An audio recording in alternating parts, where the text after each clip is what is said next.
ಕ್ರಿಸ್ತನಲ್ಲಿ ನನ್ನ ಸಹೋದರ ಸಹೋದರಿಯರೇ, ಕಳೆದ 2 ಭಾನುವಾರದಲ್ಲಿ ಈ ಸಭೆ ಎತ್ತಲ್ಪಡುವ ವಿಚಾರ ಅಂದರೆ ಚರ್ಚ್ ರ್ಯಾಪ್ಚರ್ ಅನ್ನೋ ವಿಷಯದಲ್ಲಿ ಬಹಳಷ್ಟು ವಿಷಯಗಳನ್ನ ನಾವು ಧ್ಯಾನ ಮಾಡಿದ್ದೀವಿ.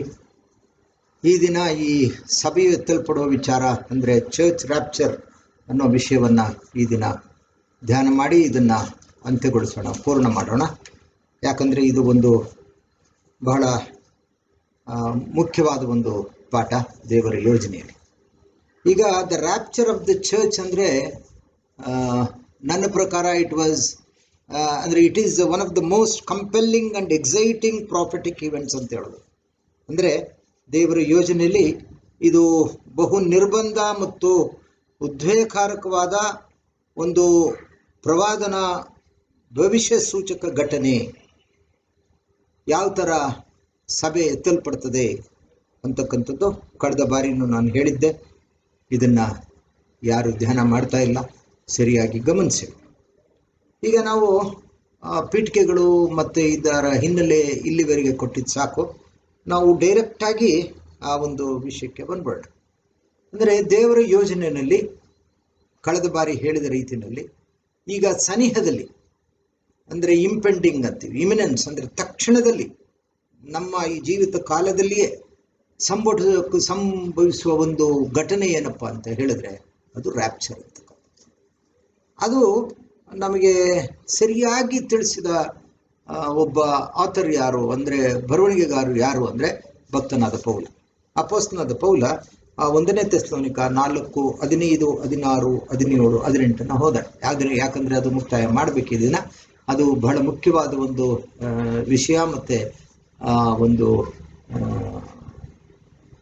ಗ್ರಂಥ ಇದು. ಈ 1ನೇ ಥೆಸಲೋನಿಕ 4:15 ನಾನು ಓದ್ತೀನಿ. ಅದರ ಮೇಲೆ ನಮ್ಮ ಈ ದಿನದ ಧ್ಯಾನವನ್ನು ನಾವು ಶುರು ಮಾಡೋಣ.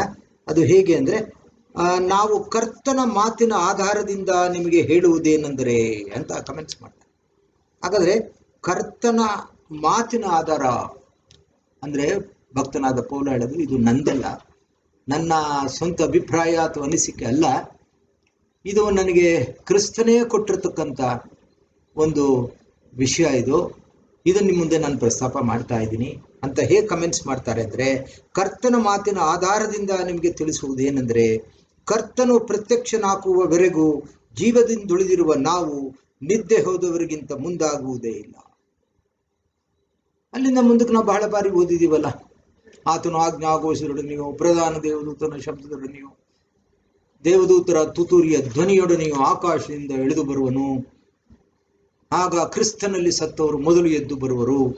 ಜೀವದಿಂದ ಉಳಿದಿರುವ ನಾವು ಅವರೊಡನೆ ಸೇರಿ ಪಕ್ಕನೆ ಆಕಾಶಕ್ಕೆ ಒಯ್ಯಲ್ಪಟ್ಟು ನಾವು ಅಂತರಿಕ್ಷದಲ್ಲಿ ಕರ್ತನ ನೋಡಕ್ಕೆ ಹೋಗ್ತೀವಿ ಅಂದ್ಬಿಟ್ಟು ಲಾಸ್ಟ್ನಲ್ಲಿ ಏನು ಹೇಳ್ತಾರೆ ಅಂದರೆ 17ನೇ ಅಧ್ಯಾಯದಲ್ಲಿ, ಹೀಗಾಗಿ ನಾವು ಸದಾಕಾಲವೂ ಕರ್ತನ ಜೊತೆಯಲ್ಲಿರುವೆವು. ಹಾಗಾದರೆ ನಾವು ಯೋಹಾನ 14:1-3 ಹಿಂದೆನೇ ನಾವು ಪ್ರಸ್ತಾಪ ಮಾಡಿರೋ ಥರ ನಾನಿರೋ ಕಡೆ ನೀವಿರಬೇಕು ಅಂತ ಕ್ರಿಸ್ತನೇ ಖುದ್ದಾಗಿ ಹೇಳಿದ್ರು. ಅದನ್ನು ಇಲ್ಲಿ ಇನ್ನೊಂದು ಗ್ರಂಥದಲ್ಲಿ ಅಪೊಸ್ತಲನಾದ ಪೌಲ ಹೇಳ್ತಾರೆ, ನಾವು ಸದಾಕಾಲವೂ ಆತನ ಜೊತೆಯಲ್ಲಿರುವೆವು. ಆದ ಕಾರಣ ಈ ಮಾತುಗಳಿಂದ ಒಬ್ಬರನ್ನೊಬ್ಬರು ಸಂತೈಸಿರಿ ಅಂತ. ಅಂದರೆ ಯಾರು ಹೆದರ್ಕೋಬೇಡಿ, ಆ ಒಂದು ಮಹಾ ಸಂಕಟ ನಿಮ್ಮನ್ನೇನು ಮಾಡಲ್ಲ, ಅದರ ಪರಿಣಾಮ ನಿಮಗೇನು ಮಾಡೋದೇ ಇಲ್ಲ. ಈ ರೀತಿ ಒಬ್ಬರನ್ನೊಬ್ಬರು ಈ ಒಂದು ನನ್ನ ಮಾತುಗಳನ್ನ ಕೇಳಿ ಒಬ್ಬರನ್ನೊಬ್ಬರನ್ನ ಸಂತೈಸಿರಿ ಅಂತ ಹೇಳ್ತಾರೆ. ಆದರೆ ಇಲ್ಲಿ ಒಂದು ಬಿಟ್ಟೋಗಿದೆ. ಅಲ್ಲಿ ಏನು ಅಂದರೆ, ಕ್ರಿಸ್ತನಲ್ಲಿ ಸತ್ತವರು ಮೊದಲು ಎದ್ದು ಬರುವರು. ಜೀವದಿಂದ ಉಳಿದಿರುವ ನಾವು ಅಂದರೆ ಕ್ರಿಸ್ತನ ಆ ಬರೋಣದಲ್ಲಿ ಜೀವದಿಂದ ಉಳ್ಕೊಂಡಿರ್ತೀವಲ್ಲ ನಾವು. ಅದು ಎಷ್ಟೋ ಸಲ ಹೇಳಿದ್ದೀನಿ, ಯೋಹಾನ 11:25, ನನ್ನನ್ನು ನಂಬುತ್ತಾ ಬದುಕುವರು ಎಂದಿಗೂ ಸಾಯುವುದಿಲ್ಲ ಅಂದ್ರಲ್ಲ. ಈಗ ಜೀವದಿಂದಿರುವ ನಾವು ಅವರೊಡನೆ ನೋಡಿ ಏನು ಹೇಳ್ತಾರೆ, ಜೀವದಿಂದುಳಿದಿರುವ ನಾವು ಅಂತರಿಕ್ಷದಲ್ಲಿ ಕರ್ತನನ್ನು ಎದುರುಗೊಳ್ಳುವುದಕ್ಕಾಗಿ ಅವರ ಸಂಗಡಲೇ ಮೇಘವಾಹಕವಾಗಿ ಪಕ್ಕನೆ ಒಯ್ಯಲ್ಪಡುವು. ಪಕ್ಕನೆ ಅಂದರೆ ಅದೇ ರ್ಯಾಪ್ಚರ್, ಕಾಟಪ್ ಅಂತ. ಹಾಗಾದರೆ ಇಲ್ಲಿ ಏನಾಗುತ್ತೆ, ನಮ್ಮ ಶರೀರ ಏನಾಗುತ್ತೆ ಅಂತ ಇಲ್ಲಿ ಹೇಳಿಲ್ಲ. ಅದಕ್ಕೆ ನಾವು ಇದಕ್ಕೆ ಪೂರಕವಾಗಿ ಯಾವುದನ್ನು ಓದಬೇಕು ಅಂದರೆ, ಇದೇ ಅಪೊಸ್ತಲನಾದ ಪೌಲ 1ನೇ ಕೊರಿಂಥದವ್ರಿಗೆ 15:51-50 ಹೇಳಿರೋದು ಓದಬೇಕು. ಅಂದ್ರೆ ಈ ನಮ್ಮ ದೇಹ ಪರಲೋಕಕ್ಕೆ ಹೋಗ್ಬೇಕಾದ್ರೆ ಇದು ಮಾರ್ಪಡ್ಬೇಕಲ್ಲ, ಕ್ರಿಸ್ತನ ಸಾರೂಪ್ಯದಲ್ಲಿ ಇರಬೇಕಲ್ಲ ದೇಹ. ಯಾಕಂದ್ರೆ ಇದು ಭೂಲೋಕಕ್ಕೆ ಈ ದೇಹ, ಪರಲೋಕಕ್ಕೆ ಈ ದೇಹ ಸಮ್ಮತವಲ್ಲ ಅದು. ಹಾಗಾದ್ರೆ ಪರಲೋಕದಲ್ಲಿರೋದಕ್ಕೆ, ಅಲ್ಲಿರ್ತಕ್ಕಂಥ ವಾತಾವರಣಕ್ಕೆ ಈ ದೇಹ ಹೇಗಿರಬೇಕು ಅಂದ್ರೆ ಇದು ಮಾರ್ಪಾಡಬೇಕು. ಅದನ್ನ ಇಲ್ಲಿ ಹೇಳಿಲ್ಲ. ಇಲ್ಲಿ 1ನೇ ಥೆಸಲೋನಿಕ ಇದು 4:15-17 ಹೇಳಿಲ್ಲ. ಆದರೆ 1ನೇ ಕೊರಿಂಥ 15:51 ಬಹಳ ಸ್ಫುಟವಾಗಿ ಅಪೊಸ್ತಲನಾದ ಪೌಲ ಮಾತಾಡಿದ್ದಾರೆ. ಅದೇನು ಅಂದ್ರೆ, ಕೇಳಿರಿ, ಇದುವರೆಗೆ ಗುಪ್ತವಾಗಿದ್ದ ಸಂಗತಿಯನ್ನು ನಿಮಗೆ ತಿಳಿಸುತ್ತೇನೆ. ಇದುವರೆಗೆ ಗುಪ್ತವಾಗಿದ್ದ ಒಂದು, ನೋಡಿ ಎಷ್ಟು ಒಂದು ಒಂದು ಎಕ್ಸೈಟಿಂಗ್ ಸಬ್ಜೆಕ್ಟ್ ಇದು, ಒಂದು ಉದ್ವೇಗ ಕಾಂತವಾದ ಒಂದು ವಿಷಯ ಇದು. ಅವಾಗ ಅವ್ರು ಏನ್ ಹೇಳ್ತಾರೆ, ಇದುವರೆಗೆ ಗುಪ್ತವಾಗಿದ್ದ ಸಂಗತಿಯನ್ನು ನಿಮಗೆ ತಿಳಿಸುತ್ತೇನೆ, ನಾವೆಲ್ಲರೂ ನಿದ್ರೆ ಹೋಗುವುದಿಲ್ಲ. ನಿದ್ರೆ ಅಂದ್ರೆ ಸಾವು ಬರಲ್ಲ, ಮರಣ ಬರಲ್ಲ. ಆದರೆ ಕಡೇ ತುತುರಿಯ ಧ್ವನಿಯಾಗುವಾಗ ನಾವೆಲ್ಲರೂ ಒಂದು ಕ್ಷಣದಲ್ಲಿ ರೆಪ್ಪೆ ಬಡಿಯುವಷ್ಟರಲ್ಲಿ ಮಾರ್ಪಡುವೆವು. ಹಾಗಾದ್ರೆ ಆ ಸತ್ತವರು ಮೊದಲು ಎದ್ದು ಬರ್ತಾರೆ, ಅವ್ರು ಹೋಗ್ಬಿಡಲ್ಲ ಪರಲೋಕಕ್ಕೆ. ಜೀವದಿಂದಿರುವ ನಾವು ರೆಪ್ಪೆ ಬಡಿಯುವಷ್ಟರಲ್ಲಿ ಮಾರ್ಪಟ್ಟು ಅವರೊಡನೆ ಏನಂತ ಹೇಳ್ತಾರೆ, ಜೀವದಿಂದುಳಿದಿರುವ ನಾವು ಅಂತರಿಕ್ಷದಲ್ಲಿ ಕರ್ತನನ್ನು ಎದುರುಗೊಳ್ಳುವುದಕ್ಕಾಗಿ ಅವರ ಸಂಗಡಲೇ ಮೇಘವಾಹಕವಾಗಿ ಪಕ್ಕನೆ ಒಯ್ಯಲ್ಪಡುವ. ಅಂದ್ರೆ ಈಗಾಗಲೇ ಸತ್ತೋಗಿರೋರು, ಸಭೆಯ ಸದಸ್ಯರಾಗಿ ಸತ್ತೋಗಿರೋರು ಹೇಳ್ತಾರೆ, ಅಂದ್ರೆ ಅವ್ರಿಗೆಲ್ಲ ಪುನರುತ್ಥಾನ ಆಗುತ್ತೆ. ಅವ್ರಿಗೆ ಒಂದು ಇದು ಸ್ಪಿರಿಚುವಲ್ ಬಾಡಿ ಅಂತೀವಿ ನಾವು. ಅಂದ್ರೆ ಅವ್ರಿಗೊಂದು ಆತ್ಮೀಯ ದೇಹವನ್ನು ಕೊಟ್ಟಿರ್ತಾರೆ. ಆದರೆ ಕ್ರಿಸ್ತನ್ಗೆ ಏನ್ ದೇಹ ಇದೆಯೋ ಅದೇ ದೇಹ ಇವ್ರಿಗೆ ಕೊಟ್ಟು ರೆಸರೆಕ್ಷನ್ ಮಾಡಿದಾಗ ಆ ದೇಹದಲ್ಲಿ ಅವರು ರೆಸರೆಕ್ಷನ್ ಆಗ್ತಾರೆ, ಪುನರುತ್ಥಾನ ಆಗ್ತಾರೆ. ಜೀವದಿಂದಲಿರುವ ನಾವು ಅವ್ರಿಗೇನ್ ಬಾಡಿ ಕೊಟ್ಟಿದ್ರು ಅದೇ ತರ ನಮ್ಮನ್ನು ಸಹ ಏನ್ ಮಾಡ್ತಾರೆ, ಇವರು ಮಾರ್ಪಟ್ಟು ಅವರ ಜೊತೆ ಸೇರಿಕೊಂಡು ನಾವು ಹೋಗ್ತೀವಿ. ಹಾಗಾದ್ರೆ ಈ ದಿನ ಇದನ್ನು ಮುಕ್ತಾಯ ಮಾಡುವಾಗ, ಯಾಕಂದ್ರೆ ಇಂಥ ಸಬ್ಜೆಕ್ಟ್ಗಳು ಪದೇ ಪದೇ ನಾವು ಚರ್ಚೆ ಮಾಡಲ್ಲ, ಇದೊಂದು ಸಂದರ್ಭ ಅಂತ ಇದನ್ನು ಮಾಡ್ತಾ ಇದ್ದೀವಿ. ಹಾಗಾದ್ರೆ ಒಂದು 5 ಸ್ಟೇಜಸ್ ಇದೆ ನೋಡಿ ಇಲ್ಲಿ. ರ್ಯಾಪ್ಚರ್ಗೆ ಒಂದು 5 ಸ್ಟೇಜಸ್ ಇದೆ. ಅದು ಏನಪ್ಪಾ? ಅದು ಮೊದಲನೇ ಸ್ಟೇಜ್ ಏನು? ಎಷ್ಟರಲ್ಲಿ? ಇದು 1ನೇ ಥೆಸಲೋನಿಕ 4:15-16-17 ಇಲ್ಲಿ ಏನಿದೆ ಅಂದ್ರೆ, ಮೊದಲನೇ ಸ್ಟೇಜ್ ಅಂದ್ರೆ ಯಾಶುವ ಮೆಷಾಯನು, ಕರ್ತನು ಅಂದ್ರೆ ಯಾಶುವ ಮೆಷಾಯನು ಆಜ್ಞಾ ದೋಷದೊಡನೆಯೋ, ಪ್ರಧಾನ ದೇವತನ ಶಬ್ದದೊಡನೆಯೋ, ದೇವದೂತರ ತುತ್ತೂರಿಯ ಧ್ವನಿಯೊಡನೆಯೋ ಅಂತರಿಕ್ಷದಲ್ಲಿ ಬರ್ತಾರೆ. ಇದು ಮೊದಲನೇ ಸ್ಟೇಜ್. 2ನೇ ಸ್ಟೇಜ್ ಏನಪ್ಪಾ? 2ನೇ ಸ್ಟೇಜು ಏನು ಅಂತ ಹೇಳಿದ್ರೆ, ಅಲ್ಲಿ ಇವರು ಕ್ರಿಸ್ತನಲ್ಲಿ ಸತ್ತವರು ಮೊದಲು ಎದ್ದು ಬರ್ತಾರೆ. ಇದು 2ನೇ ಸ್ಟೇಜ್. 3ನೇ ಸ್ಟೇಜು ಜೀವದಿಂದ ಉಳಿದಿರುವ ನಾವು ಏನಾಗ್ತೀವಿ, ರೆಪ್ಪೆ ಬಡಿಯುವಷ್ಟರಲ್ಲಿ ಮಾರ್ಪಟ್ಟು ನಾವು ಅವರ ಜೊತೆ ಸೇರಿಕೊಂಡು ಪಕ್ಕನೆ ಆಕಾಶಕ್ಕೆ ಒಯ್ಯಲ್ಪಡ್ತೀವಿ. ಏನಕ್ಕೆ ಅಂದ್ರೆ, ಅಲ್ಲಿ ಏನಕ್ಕೆ ಹೋಗ್ತೀವಿ ನಾವು ಅಂದ್ರೆ, ನಾವು ಪಕ್ಕನೆ ಒಯ್ಯಲ್ಪಡುವೆವು. ಏನಕ್ಕೆ ಒಯ್ಯಲ್ಪಡ್ತೀವಿ? ಕರ್ತನನ್ನು ಎದುರುಗೊಳ್ಳುವುದಕ್ಕಾಗಿ ಅವರ ಸಂಗಡಲೇ. ಹಾಗಾದ್ರೆ ಟು ಮೀಟ್ ದಿ ಕ್ರೈಸ್ಟ್ ಅವರು ಆಕಾಶಕ್ಕೆ ಹೋಗ್ತೀವಿ. 5ನೇದೇನಪ್ಪ ಅಂದ್ರೆ, ನಾವು ಏನಕ್ಕೆ ಹೋಗ್ತಾ ಇದೀವಿ ಆಕಾಶಕ್ಕೆ? ಸದಾ ಕಾಲವು ಕರ್ತನ ಜೊತೆಯಲ್ಲಿರುವೆವು. ಇದನ್ನೇ ಕ್ರಿಸ್ತ ಯೋಹಾನ 14:1-2 ಹೇಳುತ್ತೆ. ನಾನಿರುವ ಕಡೆ ನೀವಿರಬೇಕೋ. ಹಾಗಾದ್ರೆ ಕ್ರಿಸ್ತ ಎಲ್ಲಿದ್ದಾರೆ? ಪರಲೋಕದಲ್ಲಿದ್ದಾರೆ. ಹಾಗಾದ್ರೆ ನಾನು ಪರಲೋಕದಲ್ಲಿದ್ದೀನಿ, ನಾನಿರೋ ಕಡೆ ನೀವಿರಬೇಕು ಅಂತ ಮಾಡಿದ ಒಂದು ವಾಗ್ದಾನ. ಅದರಲ್ಲೂ ಅಷ್ಟೇನೆ, ಇಲ್ಲಿ ಹೇಳಿದಾರಲ್ಲ, ಆದ ಕಾರಣ ಈ ಮಾತುಗಳಿಂದ ಒಬ್ಬರನ್ನೊಬ್ಬರು ಸಂತೈಸಿರಿ. ಅಂದ್ರೆ ಆ ಟ್ರಿಬುಲೇಷನ್ ಮುಂದೆ ಬರುತ್ತೆ, ಮಹಾಸಂಕಟ, ಎಲ್ರಿಗೂ ಗೊತ್ತು. ಅದು ನಿಮ್ಮನ್ನ ಬಾಧಕಪಡಿಸಲ್ಲ. ಅದಕ್ಕೆ ನಾವು ಒಬ್ಬರನ್ನೊಬ್ಬರು ಸಂತೈಸಬೇಕು. ಅದೇ ತರ ಯೋಹಾನ 14:1 ಕಳವಳ ಪಡಬೇಡ್ರಿ, ಶಿಷ್ಯರುಗಳು ತನ್ನ ಪೋಸ್ತರು, ಕಳವಳ ಪಡಬೇಡ್ರಿ, ದೇವರನ್ನು ನಂಬಿರಿ, ನನ್ನನ್ನು ನಂಬಿರಿ. ಅಲ್ಲಿಗೆ ನಮ್ಮಿಬ್ಬರನ್ನು ನಂಬಿ ನನ್ನ ಮಾತು ಸತ್ಯ, ನೀವು ಕಳವಳ ಪಡಬೇಡಿ. ನೋಡಿ ಎಷ್ಟು ಚೆನ್ನಾಗಿದೆ, ಒಂದು ಸ್ವಾಂತಾನ ಹೇಳ್ತಕ್ಕಂಥ ವಿಷಯ ಇದು. ಆದ್ರಿಂದ ಈ 5 ಸ್ಟೇಜಸ್ಸು ಇದೆ. ಹಾಗಾದ್ರೆ ಈ 2ನೇ ಪ್ರಶ್ನೆ ಬಹಳ ದಿನದಿಂದ ಎಲ್ಲರೂ ಇದು ಕಾಡಿಸ್ತದೆ. ಹಾಗಾದ್ರೆ ಹೇಗೆ ಇದು ಅಂತ ನಾವು ನೋಡಿದಾಗ ಅಲ್ಲಿ ಏನಾಗುತ್ತೆ ಅಂದ್ರೆ, ಯಾವಾಗಿಂದ ಈ ಸಭೆ ಆರಂಭವಾಯಿತು? ಅದು ಕಳೆದ ಬಾರಿ ಹೇಳಿದೆ, ಈ ಪೆಂಟಿಕಾಸ್ಟ್ ದಿನದಿಂದ. ಅಂದ್ರೆ ಪಂಚಶತಮ ದಿನದಲ್ಲಿ ಸುವಾರ್ಥ ಯುಗ ಪ್ರಾರಂಭ ಆಯಿತು. ಹಾಗಾದ್ರೆ ಸುವಾರ್ಥ ಯುಗದಲ್ಲಿ ಈ ಸಭೆ ಅನ್ನೋದು ಪ್ರತಿಷ್ಠಾಪನೆ ಆಯಿತು. ಅಂದಿನಿಂದ ಕ್ರಿಸ್ತನ ಎರಡನೇ ಬರೋಣದವರೆಗೆ ಯಾರ್ಯಾರು ಆ ಸಭೆಯಲ್ಲಿ ಸೇರಿದಾರೋ ಅವ್ರುಗಳು ಮಾತ್ರ ಈ ಸಭೆ ಅನ್ನಿಸ್ಕೊಂಡು ಕ್ರಿಸ್ತನ ದೇಹ ಅಂತ ತಿಳ್ಕೊಂಡು, ಆತನ ದೇಹದಲ್ಲಿ ಅಂಗಾಂಗಗಳು ಅಂತ ತಿಳ್ಕೊಂಡು, ಮೊದಲಿಗಿತ್ತಿ ಸಭೆ ಅಂತ ತಿಳ್ಕೊಂಡು ಇವ್ರಿಗೆ ಮಾತ್ರ ಇದು ಒಂದು ಜಾಯಿಂಟ್ ಹೇರ್ಶಿಪ್, ಅಂದ್ರೆ ಕ್ರಿಸ್ತನ ಜೊತೆಗೆ ಪರಲೋಕದಲ್ಲಿ ಇರತಕ್ಕಂಥ ಒಂದು ಸೌಭಾಗ್ಯ ಸಿಗುತ್ತೆ. ಆದ್ರಿಂದ ಇದು ಹೇಗೆ ನಾವು ಇದನ್ನೆಲ್ಲ ನೋಡ್ಕೋಬೇಕು ಅಂತ ಹೇಳಿದ್ರೆ, ಒಂದು ವೇಳೆ ಹಳೆ ಒಡಂಬಡಿಕೆಯ ಸಂತರು ಬರ್ತಾರ, ಪ್ರವಾದಿಗಳು ಬರ್ತಾರ, ಹಾಗಾದ್ರೆ ಮೋಶೆ ಇದ್ರು, ಎಲೀನ್ ಇದ್ರು, ಎಲೀಶಾ, ಎಂತೆಂಥವ್ರಿದ್ರು, ಅವರೆಲ್ಲ ಇದರಲ್ಲಿ ಸೇರ್ತಾರ ಅಂದ್ರೆ ಅವರೆಲ್ಲ ಸೇರಲ್ಲ. ಅವರು ಇಸ್ರೇಲ್ ಅವರು, ಅವರಿಗೆಲ್ಲ ಭೂಮಿನಲ್ಲಿ ಅಂದ್ರೆ ಅವ್ರಿಗೆ ಪ್ರಾಮಿಸ್ ಆಫ್ ಲ್ಯಾಂಡ್, ಅರ್ತ್, ಅವ್ರಿಗೆ ಭೂಮಿನಲ್ಲಿ ಅವ್ರು ಆಳ್ವಿಕೆ ಮಾಡ್ತಕ್ಕಂಥವ್ರು. ಇವರಾಗಲ್ಲ, ರ್ಯಾಪ್ಚರ್ಗೆ ಹೋಗ್ತಕ್ಕಂಥವ್ರು, ಪರಲೋಕದಲ್ಲಿ ಇದ್ದುಕೊಂಡು ಕ್ರಿಸ್ತನ ಜೊತೆಗೆ 1000 ವರ್ಷದ ಆಳ್ವಿಕೆಯಲ್ಲಿ ಪಾಲ್ಗೊಳ್ತಕ್ಕಂಥ.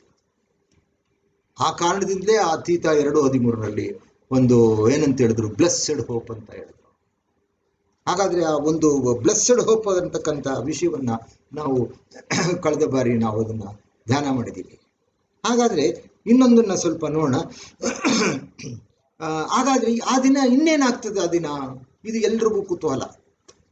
ಈಗ 5 ಸ್ಟೇಜ್ ಹೇಳಿದ್ವು ನಾವು. ಅವ್ರು ಬರ್ತಾರೆ, ಕ್ರಿಸ್ತನಲ್ಲಿ ಸತ್ತವರು ಮೊದಲು ಹೇಳ್ತಾರೆ, ಆಮೇಲೆ ಜೀವದಿಂದಿರುವ ನಾವು ರೆಪ್ಪೆ ಬಡಿಯೋಷ್ಟು ಮಾರ್ಪಟ್ಟು ಕ್ರಿಸ್ತನನ್ನು ಎದುರುಗೊಳ್ಳಕ್ಕೆ ಅಂತರಿಷ್ಟದಲ್ಲಿ ಹೋಗಿ ಆತನ್ನ ನಾವು ಸಂಧಿಸ್ತೀವಿ. ಯಾಕೆ ಅಂದ್ರೆ ಸದಾ ಆತನ ಜೊತೆ ಇರಕ್ಕೆ ಹೋಗ್ತೀವಿ. ಸರಿ, ಅದನ್ನ ಆಯ್ತು. ಆದರೆ ಪುನರುತ್ಥಾನ ಹೇಗಾಗುತ್ತೆ?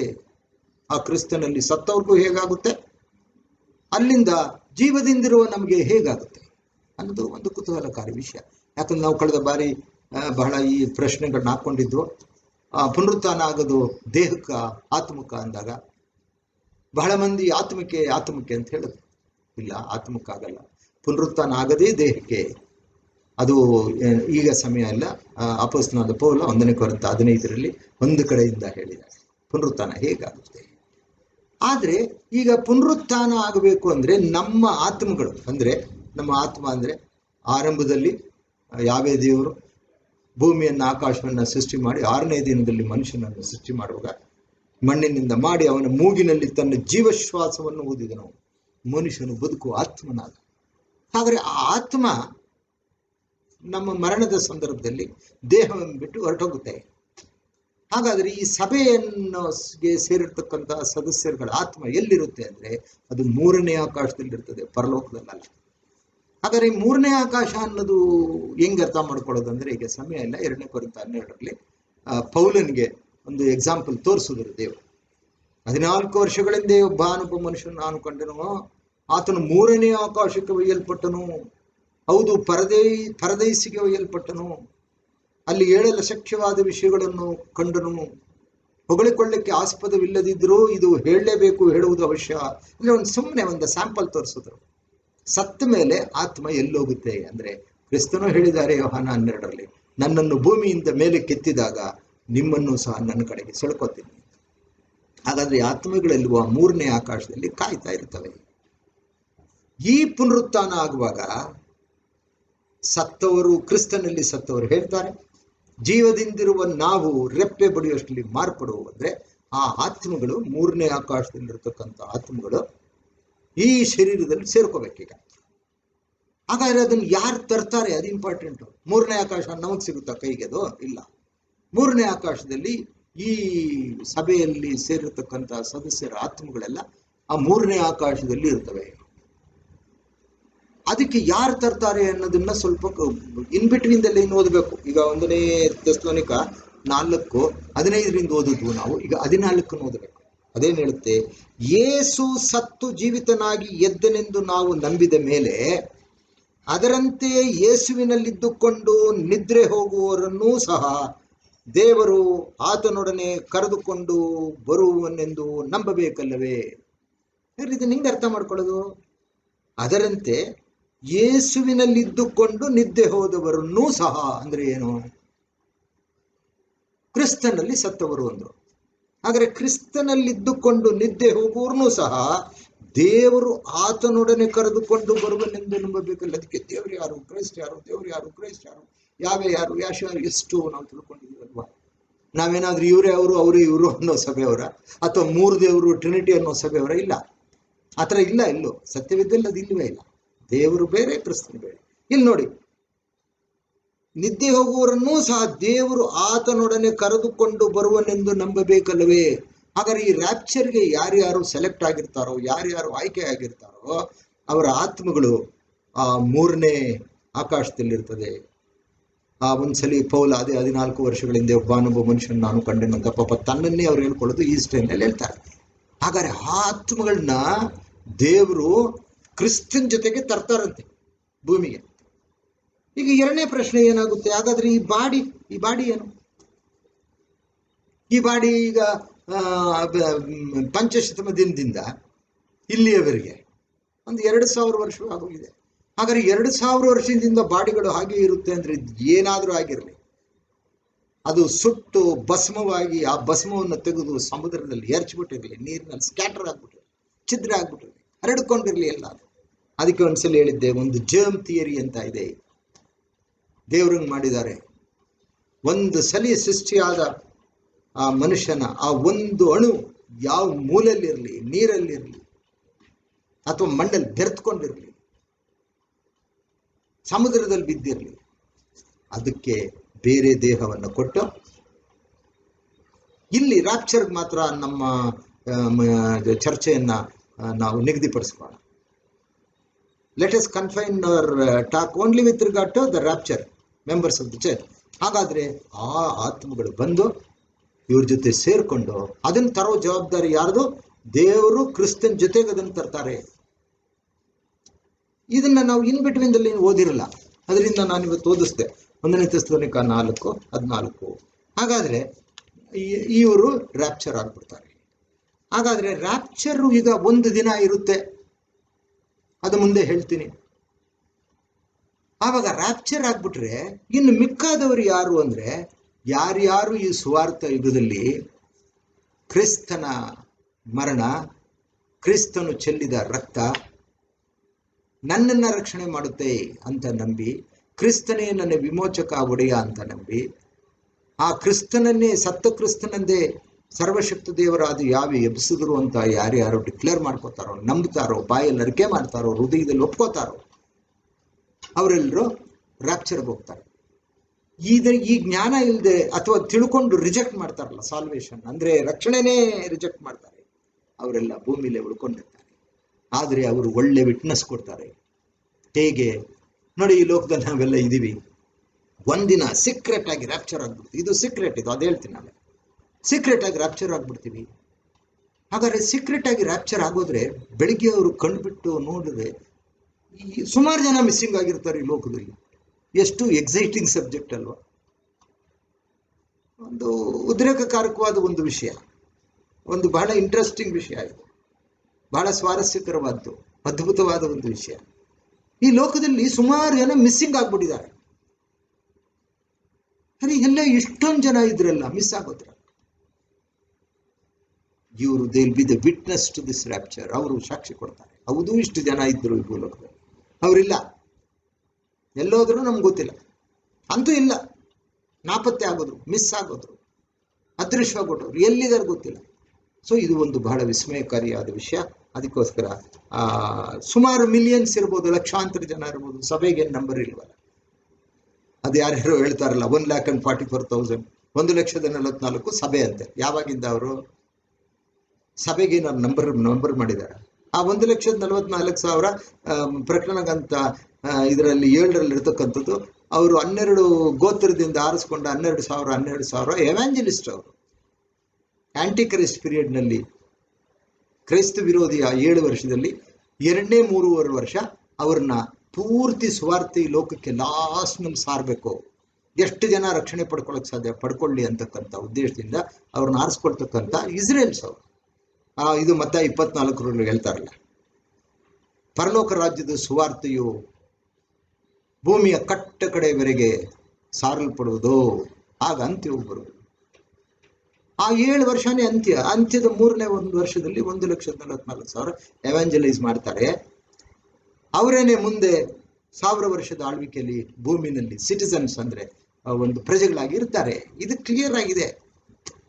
ಅದರಿಂದ ಇದನ್ನೆಲ್ಲ ನೀವು ತಲೆಯಲ್ಲಿ ಹಾಕೊಂಡು 1,44,000 ಅವರು ಸಭೆ, ಇದಕ್ಕೆ ಯಾವ ಅರ್ಥವೇ ಇಲ್ಲ, ಆಧಾರವೇ ಇಲ್ಲ, ಬುಡುವೇ ಇಲ್ಲ.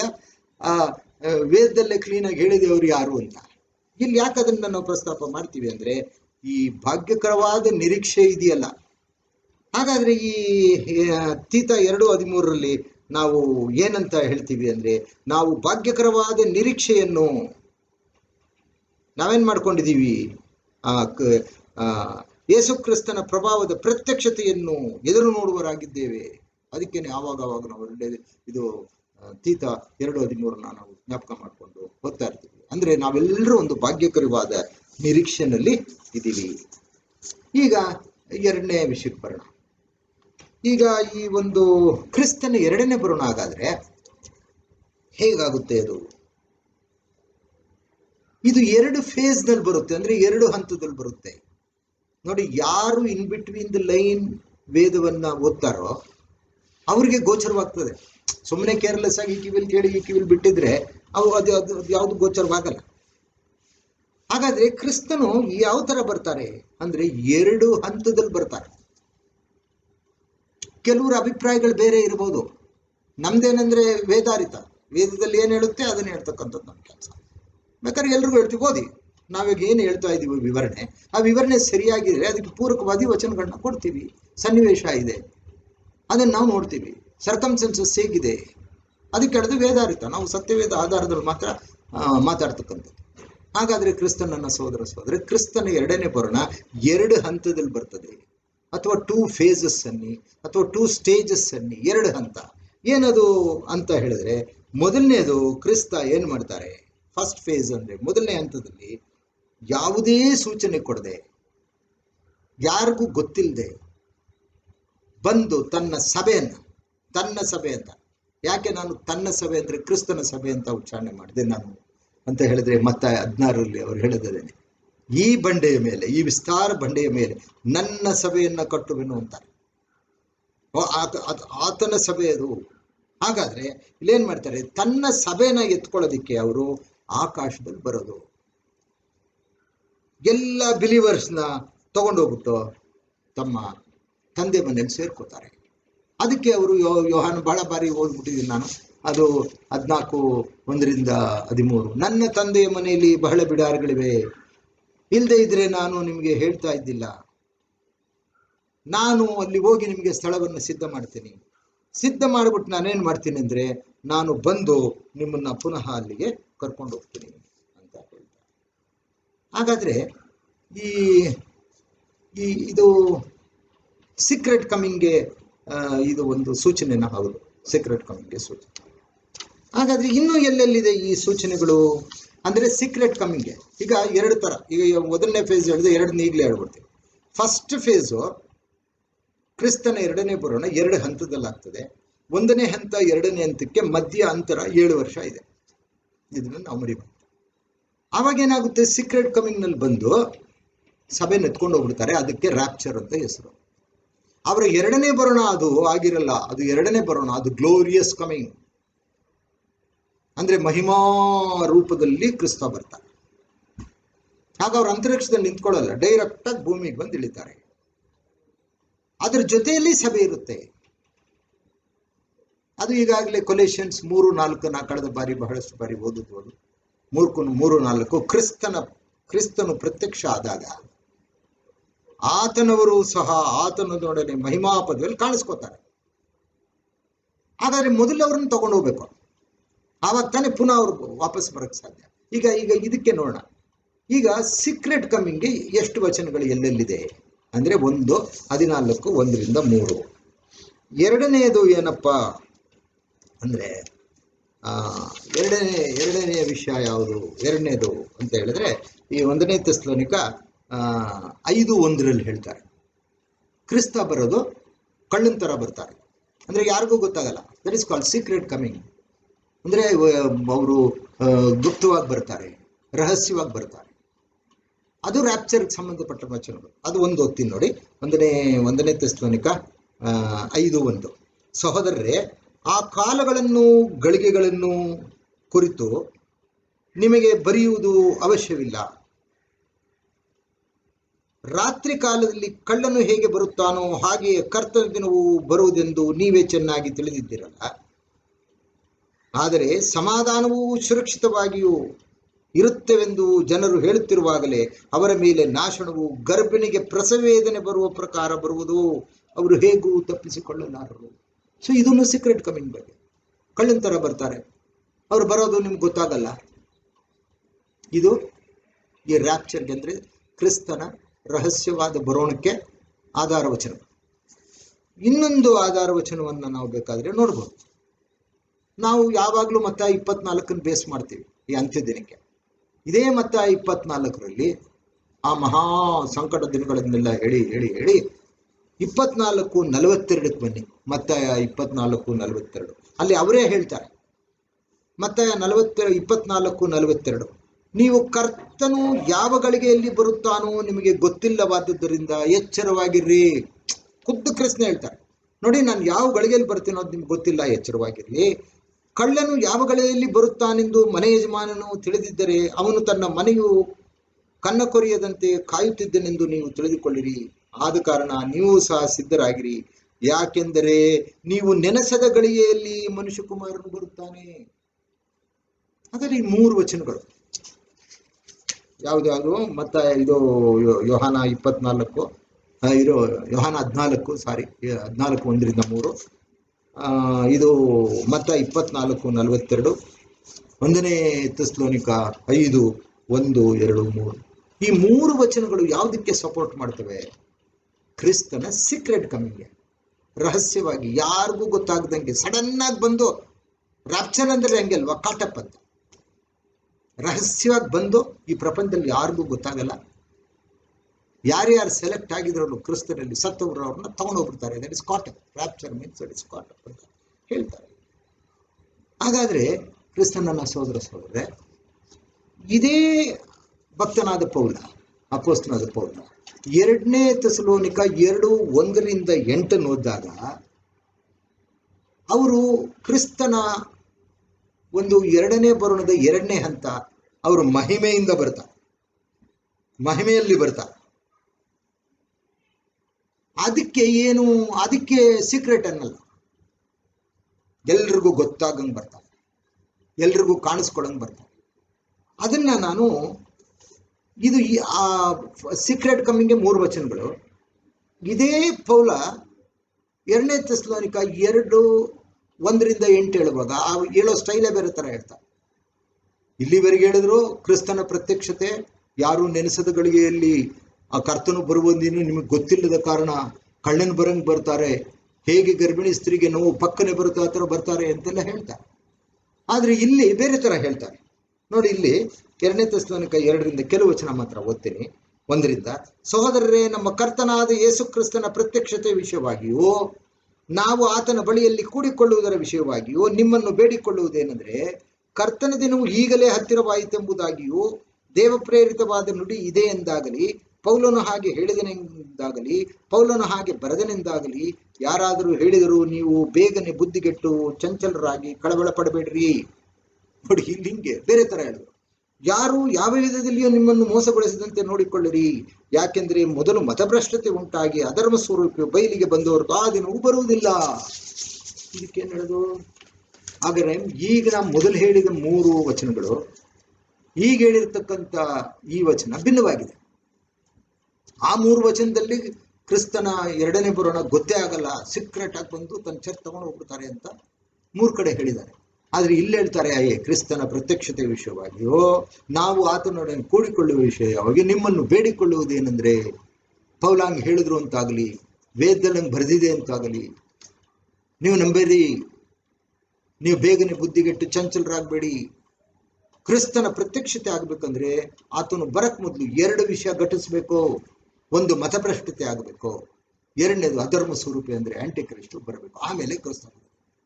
ಸೊ ಇದನ್ನ ಬಿಡಿಸಿ ಕರೆಕ್ಟಾಗಿ ನೋಡಿ ತಿಳ್ಕೊಳ್ದೆ ಇದ್ರೆ ನಾವುಗಳು ಪೋಸ್ಟ್ ರ್ಯಾಪ್ಚರ್ಗೆ ಓಟ್ ಹಾಕ್ಬಿಡ್ತೀವಿ.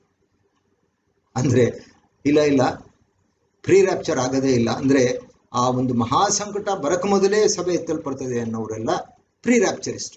ಇಲ್ಲ, ಸಭೆ ಆ ಒಂದು ಮಹಾ ಸಂಕಟದಲ್ಲಿ ಪಾಲು ಹೊಂದಿ ಅದೂ ಸಹ ದಿನಗಳನ್ನ 7 ವರ್ಷವನ್ನು ದಾಟಿ ಹೋಗಬೇಕು ಅನ್ನೋರು ಪೋಸ್ಟ್ ರ್ಯಾಪ್ಚರಿಸ್ಟ್.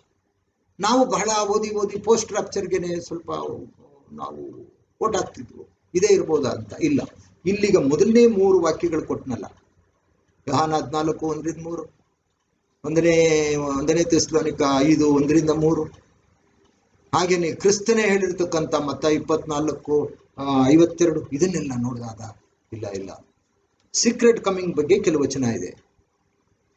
ಅವರು ಮಹಿಮಾ ಪದವಿಯಲ್ಲಿ ಬರೋದಕ್ಕೆ ಒಳ್ಳೆಯದು ಅಂದರೆ ಪೌಲ ಹೇಳಿರ್ತಕ್ಕಂಥ 2ನೇ ತೆಸಲೋನಿಕ 2ನೇ ಅಧ್ಯಾಯ 1-8.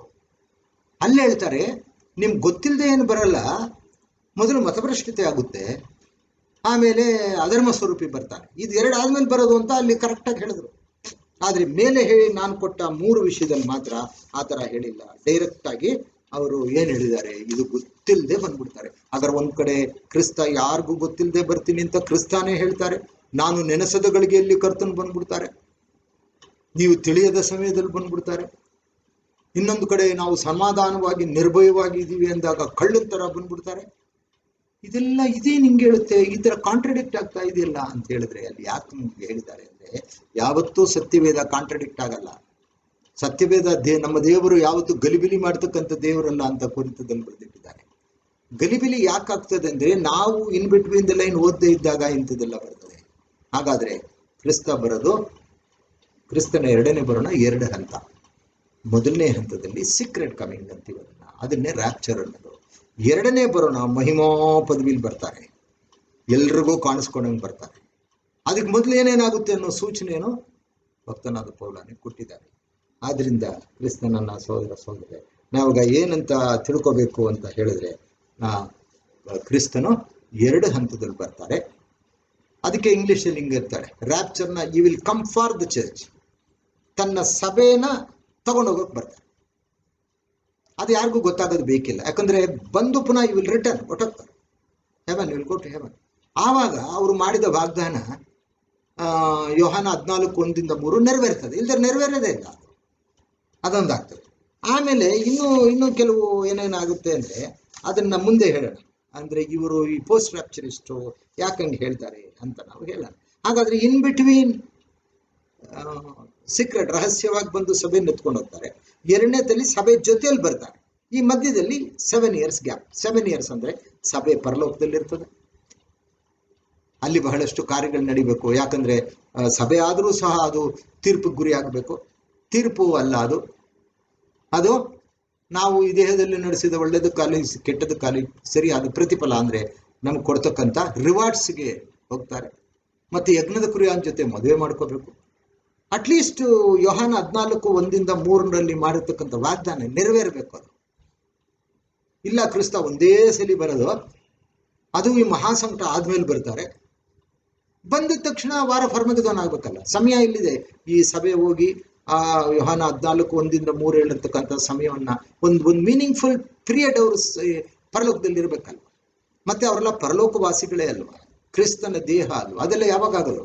ಮತ್ತೆ ಅವರು ಪ್ರತಿಫಲ ಪಡ್ಕೊಂಡು ರಿವಾರ್ಡ್ಸ್ ಯಾವಾಗ ಕೊಡೋದು? ಅದು ಆ 7 years ಪರಲೋಕದಲ್ಲಿ ನಡೀತಾ ಇರ್ತದೆ. ಭೂಲೋಕದಲ್ಲಿ ಆ 7 years ಮಹಾ ಸಂಕಟದಲ್ಲಿ ಆ ಸಭೆಯನ್ನ ಎತ್ತಲ್ಪಟ್ಟಾಗ ಮಿಕ್ಕದವರು ಅದನ್ನ ಅನುಭವಿಸ್ತಾರೆ. ಇದು ದೇವರ ಒಂದು ಯೋಜನೆ. ಅದ್ರ ಮೇಲೆ ಯಾವುದು ಕಾಮೆಂಟ್ಸ್ ಇಲ್ಲ. ಈಗ ಕ್ರಿಸ್ತನನ್ನ ಸೋದರ ಈಗ ಇಷ್ಟೆಲ್ಲ ನಾನು ಹೇಳಿದೆ, ಸೀಕ್ರೆಟ್ ಕಮಿಂಗ್ಗೆ ವಚನಗಳು ಕೊಟ್ಟೆ. ಅವರು ಗ್ಲೋರಿಯಸ್ ಕಮಿಂಗ್ ಅಂದರೆ 7 ವರ್ಷ ಆದಮೇಲೆ ಮಹಿಮಾ ಪದವಿಯಲ್ಲಿ ಬರ್ತಾರೆ, ಅದಕ್ಕೂ ವಚನ ಕೊಟ್ಟೆ. ಆದರೂ ಸಹ ಏನು ಇಲ್ಲಿ ಅಭಿಪ್ರಾಯಗಳು ಅಂದರೆ 3 ಥರದ ಅಭಿಪ್ರಾಯ ಇದೆ. ಒಂದೇನು ಹೇಳ್ತಾರೆ ಅಂದರೆ ಪ್ರೀ ರ್ಯಾಪ್ಚರ್. ಯಾರ್ಯಾರು ಪ್ರೀ ರ್ಯಾಪ್ಚರ್ ಅಂದರೆ ಆ ಮಹಾಸಂಕಟ ಬರಕ್ ಮೊದಲೇ ಸಭೆ ಎತ್ತಲ್ಪಡುತ್ತದೆ ಅನ್ನೋದು ಪ್ರೀ ರ್ಯಾಪ್ಚರ್. ಆ ಪ್ರೀ ರ್ಯಾಪ್ಚರ್ನ ಒಪ್ಕೊಳ್ತಕ್ಕಂಥವ್ರನ್ನೆಲ್ಲ ಪ್ರೀ ರ್ಯಾಪ್ಚರಿಸ್ಟ್ ಅಂತ ಕರೀತಾರೆ. ಈಗೆಲ್ಲ ನಾನು ಹೇಳಿದ್ನಲ್ಲ ಸಪೋರ್ಟಿಂಗು. ಈಗ ಉದಾಹರಣೆಗೆ ನಾವು ಯಾವ ಅಭಿಪ್ರಾಯದಲ್ಲಿ ಇದ್ದೀವಿ ಅಂದರೆ, ಇಷ್ಟೆಲ್ಲ ಓದಿ, ಇಷ್ಟೆಲ್ಲ ಧ್ಯಾನ ಮಾಡಿ, ಇಷ್ಟೆಲ್ಲ ಚರ್ಚೆ ಮಾಡಿದಾಗ ನಾವು ಪ್ರೀ ರ್ಯಾಪ್ಚರ್ನೇ ಒಪ್ಕೋಬೇಕು. ಯಾಕಂದ್ರೆ ಯಾರೇ ನಮ್ಮ ಜೊತೆ ಬಂದು ವಾದ ಮಾಡಿದ್ರೆ ನಾವು ಅವರಿಗೆಲ್ಲ ಹೇಳ್ತಕ್ಕಂಥ ಸಾಮರ್ಥ್ಯ ನಮ್ಮಲ್ಲಿದೆ. ನಾವು ಸ್ವಂತ ಯಾವುದು ಹೇಳಲ್ವಲ್ಲ, don't stand on your own understanding. ನಾವು ನಮ್ಮ ಸ್ವಂತ ಅಭಿಪ್ರಾಯದಲ್ಲಿ ಏನು ಹೇಳಲ್ಲ, ವಚನ ಕೊಟ್ಟು ಅವ್ರನ್ನ ಕನ್ವಿನ್ಸ್ ಮಾಡ್ತಕ್ಕಂಥ ಸಾಮರ್ಥ್ಯ ಇದೆ. ಇನ್ನೊಂದು ಸ್ಕೂಲ್ ಆಫ್ ಥಾಟ್ ಇದೆ, ಅವರು ಪೋಸ್ಟ್ ರ್ಯಾಪ್ಚರಿಸ್ಟ್ ಅಂತ. ಅದ್ರ ಬಗ್ಗೆನೂ ನಾವು ಆಲಯದಲ್ಲಿ ಬಹಳ ಬಾರಿ ಚರ್ಚೆ ಮಾಡಿದ್ದೀವಿ. ಈಗ ನಾನು ನೆನಪಿರ್ತಕ್ಕಂಥದ್ದು ಚಾರ್ಲಿ ಅಲಿವಿಯಾ ಅಂತ, ಗ್ರೇಟ್ ಆಥರ್. ಅವ್ರು ಯಾಕೆ ಹಂಗೆ ಪೋಸ್ಟ್ ರ್ಯಾಪ್ಚರಿಸ್ಟ್ನೇ ಅವರು ಅಭಿಪ್ರಾಯವನ್ನು ಕೊಡ್ತಾರೆ ಅನ್ನೋದು ಇನ್ನೂ ಸ್ವಲ್ಪ ಹೊತ್ತಿನಲ್ಲಿ ಬಂದ್ಬಿಡ. ಇನ್ನೊಬ್ರು ಮಿಡ್ ರ್ಯಾಪ್ಚರ್. ಈಗ ಪ್ರೀ ರ್ಯಾಪ್ಚರ್ ಅಂದ್ರೆ ಅರ್ಥ ಆಗುತ್ತೆ ನಿಮ್ಗೆ, ಇದನ್ನೇ 3 ವಾರದಿಂದ ಮಾಡ್ತಾ ಇದ್ದೀವಿ. ಈ ಪೋಸ್ಟ್ ರ್ಯಾಪ್ಚರ್ ಅಂದ್ರೆ ಅವ್ರು ಹೀಗೆ, ಇಲ್ಲ ಇದೆಲ್ಲ ಸುಳ್ಳು, ಕ್ರಿಸ್ತ ಬರೋದು ಓನ್ಲಿ ಒನ್ಸ್, ಒಂದು ಸಲ ಮಾತ್ರ ಬರ್ತಾರೆ. ಸೀಕ್ರೆಟ್ ಆಗಿ ಮೊದಲು ಬಂದು ಸಭೆಯಲ್ಲಿ ಎತ್ಕೋತಾರೆ, 7 ವರ್ಷ ಸಭೆ ಪರಲೋಕದಲ್ಲಿರುತ್ತೆ. ತದನಂತರದಲ್ಲಿ ಅವರು ಗ್ಲೋರಿಫಿಕೇಶನ್ ಅಂದ್ರೆ ಒಂದು ಮಹಿಮಾ ಪದವಿಲಿ ಬರ್ತಾರೆ, ಸಭೆ ಜೊತೆ ಬರ್ತಾರೆ. ಇದೆಲ್ಲ ನಾನು ನಂಬಲ್ಲ ಅಂತ ಅವರು ಕೆಲವು ಅಭಿಪ್ರಾಯಗಳನ್ನು ಕೊಡ್ತಾರೆ. ಅದು ಸ್ವಲ್ಪ ಮುಂದೆ ನೋಡೋಣ. ಇನ್ನೊಂದು ಥರದಲ್ಲಿದ್ದಾರೆ ಅವರು ಮಿಡ್ ರ್ಯಾಪ್ಚರಿಸ್ಟ್, ಪೋಸ್ಟ್ ರ್ಯಾಪ್ಚರಿಸ್ಟ್, ಪ್ರೀ ರ್ಯಾಪ್ಚರಿಸ್ಟ್. ಹಾಗಾದ್ರೆ ಮಿಡ್ ರ್ಯಾಪ್ಚರಿಸ್ಟ್ ಯಾರು ಅಂದ್ರೆ, ಇಲ್ಲ ಆ 7 ವರ್ಷದಲ್ಲಿ ಮೊದಲನೇ 3.5 ವರ್ಷ ಆದಮೇಲೆ ಮಿಡ್ಲ್, ಅಂದ್ರೆ 7 ವರ್ಷದಲ್ಲಿ 3.5 ವರ್ಷ ಆದ್ಮೇಲೆ ಅದು ಮಿಡ್ಲ್, ಆವಾಗ ಸಭೆ ಎತ್ತಲ್ಪಡ್ತದೆ ಅಂತಕ್ಕಂಥವ್ರು ಇದ್ದಾರೆ. ಆದರೆ ಈ ಪೋಸ್ಟ್ ರ್ಯಾಪ್ಚರಿಸ್ಟು, ಮಿಡ್ಲ್ ರ್ಯಾಪ್ಚರಿಸ್ಟು ಹೇಳೋ ಅಭಿಪ್ರಾಯವು ಒಪ್ಪಕ್ಕಾಗಲ್ಲ ಅನ್ನೋದಕ್ಕೆ ಕೆಲವು ಧ್ಯಾನವನ್ನು ನಾವು ಸ್ವಲ್ಪ ಹೊತ್ತಿನಲ್ಲಿ ಮಾಡೋಣ. ಹಾಗಾದರೆ ಕ್ರಿಸ್ತನನ್ನ ಸಹೋದರರೇ, ಇವರು ಹೇಳ್ತಕ್ಕಂಥ ವಿಷಯಗಳನ್ನೆಲ್ಲ ನಾವು ಹೇಗೆ ನಾವು ಅರ್ಥ ಮಾಡ್ಕೋಬೇಕು ಅನ್ನೋದಕ್ಕೆ ನಾನು ಇಷ್ಟು ವಚನಗಳನ್ನ ಕೊಟ್ಟೆ. ಆದರೆ ಒಂದು ವಿಷಯ ಮಾತ್ರ ನಿಜ, ಎಲ್ಲ ಕ್ರೈಸ್ತರು, ಎಲ್ಲ ಬಿಲೀವರ್ಸು, ಎಲ್ಲ ವೇದ ಪಂಡಿತರು ಮತ್ತು ಅವರ ಓಲ್ಡ್ ಫಾದರ್ಸ್ ಅಂದರೆ ಆ ಕಾಲದಲ್ಲಿದ್ದ ನಮ್ಮ ಪಿತೃಗಳು ಎಲ್ಲರೂ ಸಹ ಸೆಕೆಂಡ್ ಕಮಿಂಗ್ ಒಪ್ಕೋತಾರೆ, ಕ್ರಿಸ್ತನ 2ನೇ ಬರೋಣ ಒಪ್ಕೋತಾರೆ, ರ್ಯಾಪ್ಚರು ಒಪ್ಕೋತಾರೆ, ಅಂದರೆ ಸಭೆ ಎತ್ತಲ್ಪಡ್ತದೆ ಅಂತ ಒಪ್ಕೋತಾರೆ. ಏನು ಒಪ್ಕೊಳ್ಳಲ್ಲ ಅವರು? ಆ ಸಮಯವನ್ನು ಒಪ್ಕೊಳ್ಳಲ್ಲ. ಏನು ಸಮಯ ಅದು? ಟ್ರಿಬುಲೇಷನ್ ಮೊದಲು, ಅಂದರೆ ಮಹಾಸಂಕಟದ ಮೊದಲು ಸಭೆ ಎತ್ತಲ್ಪಡ್ತದೆ ಅನ್ನೋದು ನಾವು ಒಪ್ಪಲ್ಲ. 2 ಬಾರಿ ಬರ್ತಾರೆ, ಮಧ್ಯೆ 7 ವರ್ಷ ಆದ್ಮೇಲೆ ಪುನಃ ಬರ್ತಾರೆ, ಅದನ್ನು ನಾವು ಒಪ್ಪಲ್ಲ. ಆದರೆ ಟೈಮ್ ದೇ ಡೋಂಟ್ ಅಗ್ರಿ, ಅದನ್ನು ಅವ್ರು ಏನು ಮಾಡ್ತಾರೆ, ಅವರು ಅದನ್ನು ಒಪ್ಕೊಳ್ಳೋದು. ಹಾಗಾದರೆ ಈಗ ಅವರು ಒಪ್ಕೋತಾರೋ ಇಲ್ವೋ ಅನ್ನೋದನ್ನು, ಯಾಕೆ ಅನ್ನೋದನ್ನು ನಾವು ಆಮೇಲೆ ಸ್ವಲ್ಪ ಹೊತ್ತಾದ್ಮೇಲೆ ನಾವು ನೋಡೋಣ. ಹಾಗಾದರೆ ಇಲ್ಲೇನಾಗಿದೆ, ನಾನು ಪದೇ ಹೇಳ್ತಾರೆ ಇಮಿನೆನ್ಸ್, ಇಂಪೆಂಡಿಂಗ್, ಅಂದರೆ ತಕ್ಷಣದಲ್ಲಿ ನಮ್ಮ ಜೀವಿತ ಕಾಲದಲ್ಲೇ ದೇವರ ಯೋಜನೆಯಲ್ಲಿ ಈಗ ಹತ್ತಿರದಲ್ಲಿ ನೆರವೇರಬೇಕಾದ ಘಟನೆ ಯಾವುದು ಅಂದರೆ ರ್ಯಾಪ್ಚರ್. ಅದಕ್ಕೆ ಹೇಳೋದು ಇಮಿನೆನ್ಸ್, ಸನ್ನಿಹಿತದಲ್ಲಿ, ಅಬೌಟ್ ಟು ಕಮ್, ಸಡನ್ಲಿ, ಅದು ರ್ಯಾಪ್ಚರ್. ಹಾಗಾದರೆ ಒಂದು ವೇಳೆ ಈಗ ಈ ಥರ ಯೋಚನೆ ಮಾಡೋಣ, 3ನೇ ವಿಷಯ ಅನ್ನೋದು ಈ ಥರ ಯೋಚನೆ ಮಾಡೋಣ. ಒಂದು ವೇಳೆ ಸಭೆನೂ ಸಹ ಪೋಸ್ಟ್ ರ್ಯಾಪ್ಚರಿಸ್ ಹೇಳೋ ಪ್ರಕಾರ, ಹೌದಪ್ಪ ನೀವೆಲ್ಲ ದೇವರು ಆದುಕೊಂಡ ಸಭೆನೇ, ಕ್ರಿಸ್ತನು ಹೇಳಿರ್ತಕ್ಕಂಥ ಈ ವಿಸ್ತಾರವಾದ ಬಂಡೆಯ ಮೇಲೆ ನನ್ನ ಸಭೆಯನ್ನು ಕಟ್ತೀನಲ್ಲ ಅದು ನೀವೇನೇ, ಕ್ರಿಸ್ತನ ಶರೀರ ಮೊದಲಿಗಿತ್ತಿ ಸಭೆ ಎಲ್ಲ ನಿಜ. ಆದರೆ ಈ ಸಭೆ ಆ ಮಹಾಸಂಕಟ ದಿನವನ್ನು ಎಸ್ಕೇಪ್ ಆಗಕ್ಕಾಗಲ್ಲ, ದೇವ್ರ ಯೋಜನೆ ಆಗಿಲ್ಲ. ಆ ಸಭೆ ಎಲ್ಲ ಸಂಕಟವನ್ನು ತಾಳ್ಕೊಂಡೆ ಅದು ಹೋಗ್ಬೇಕು.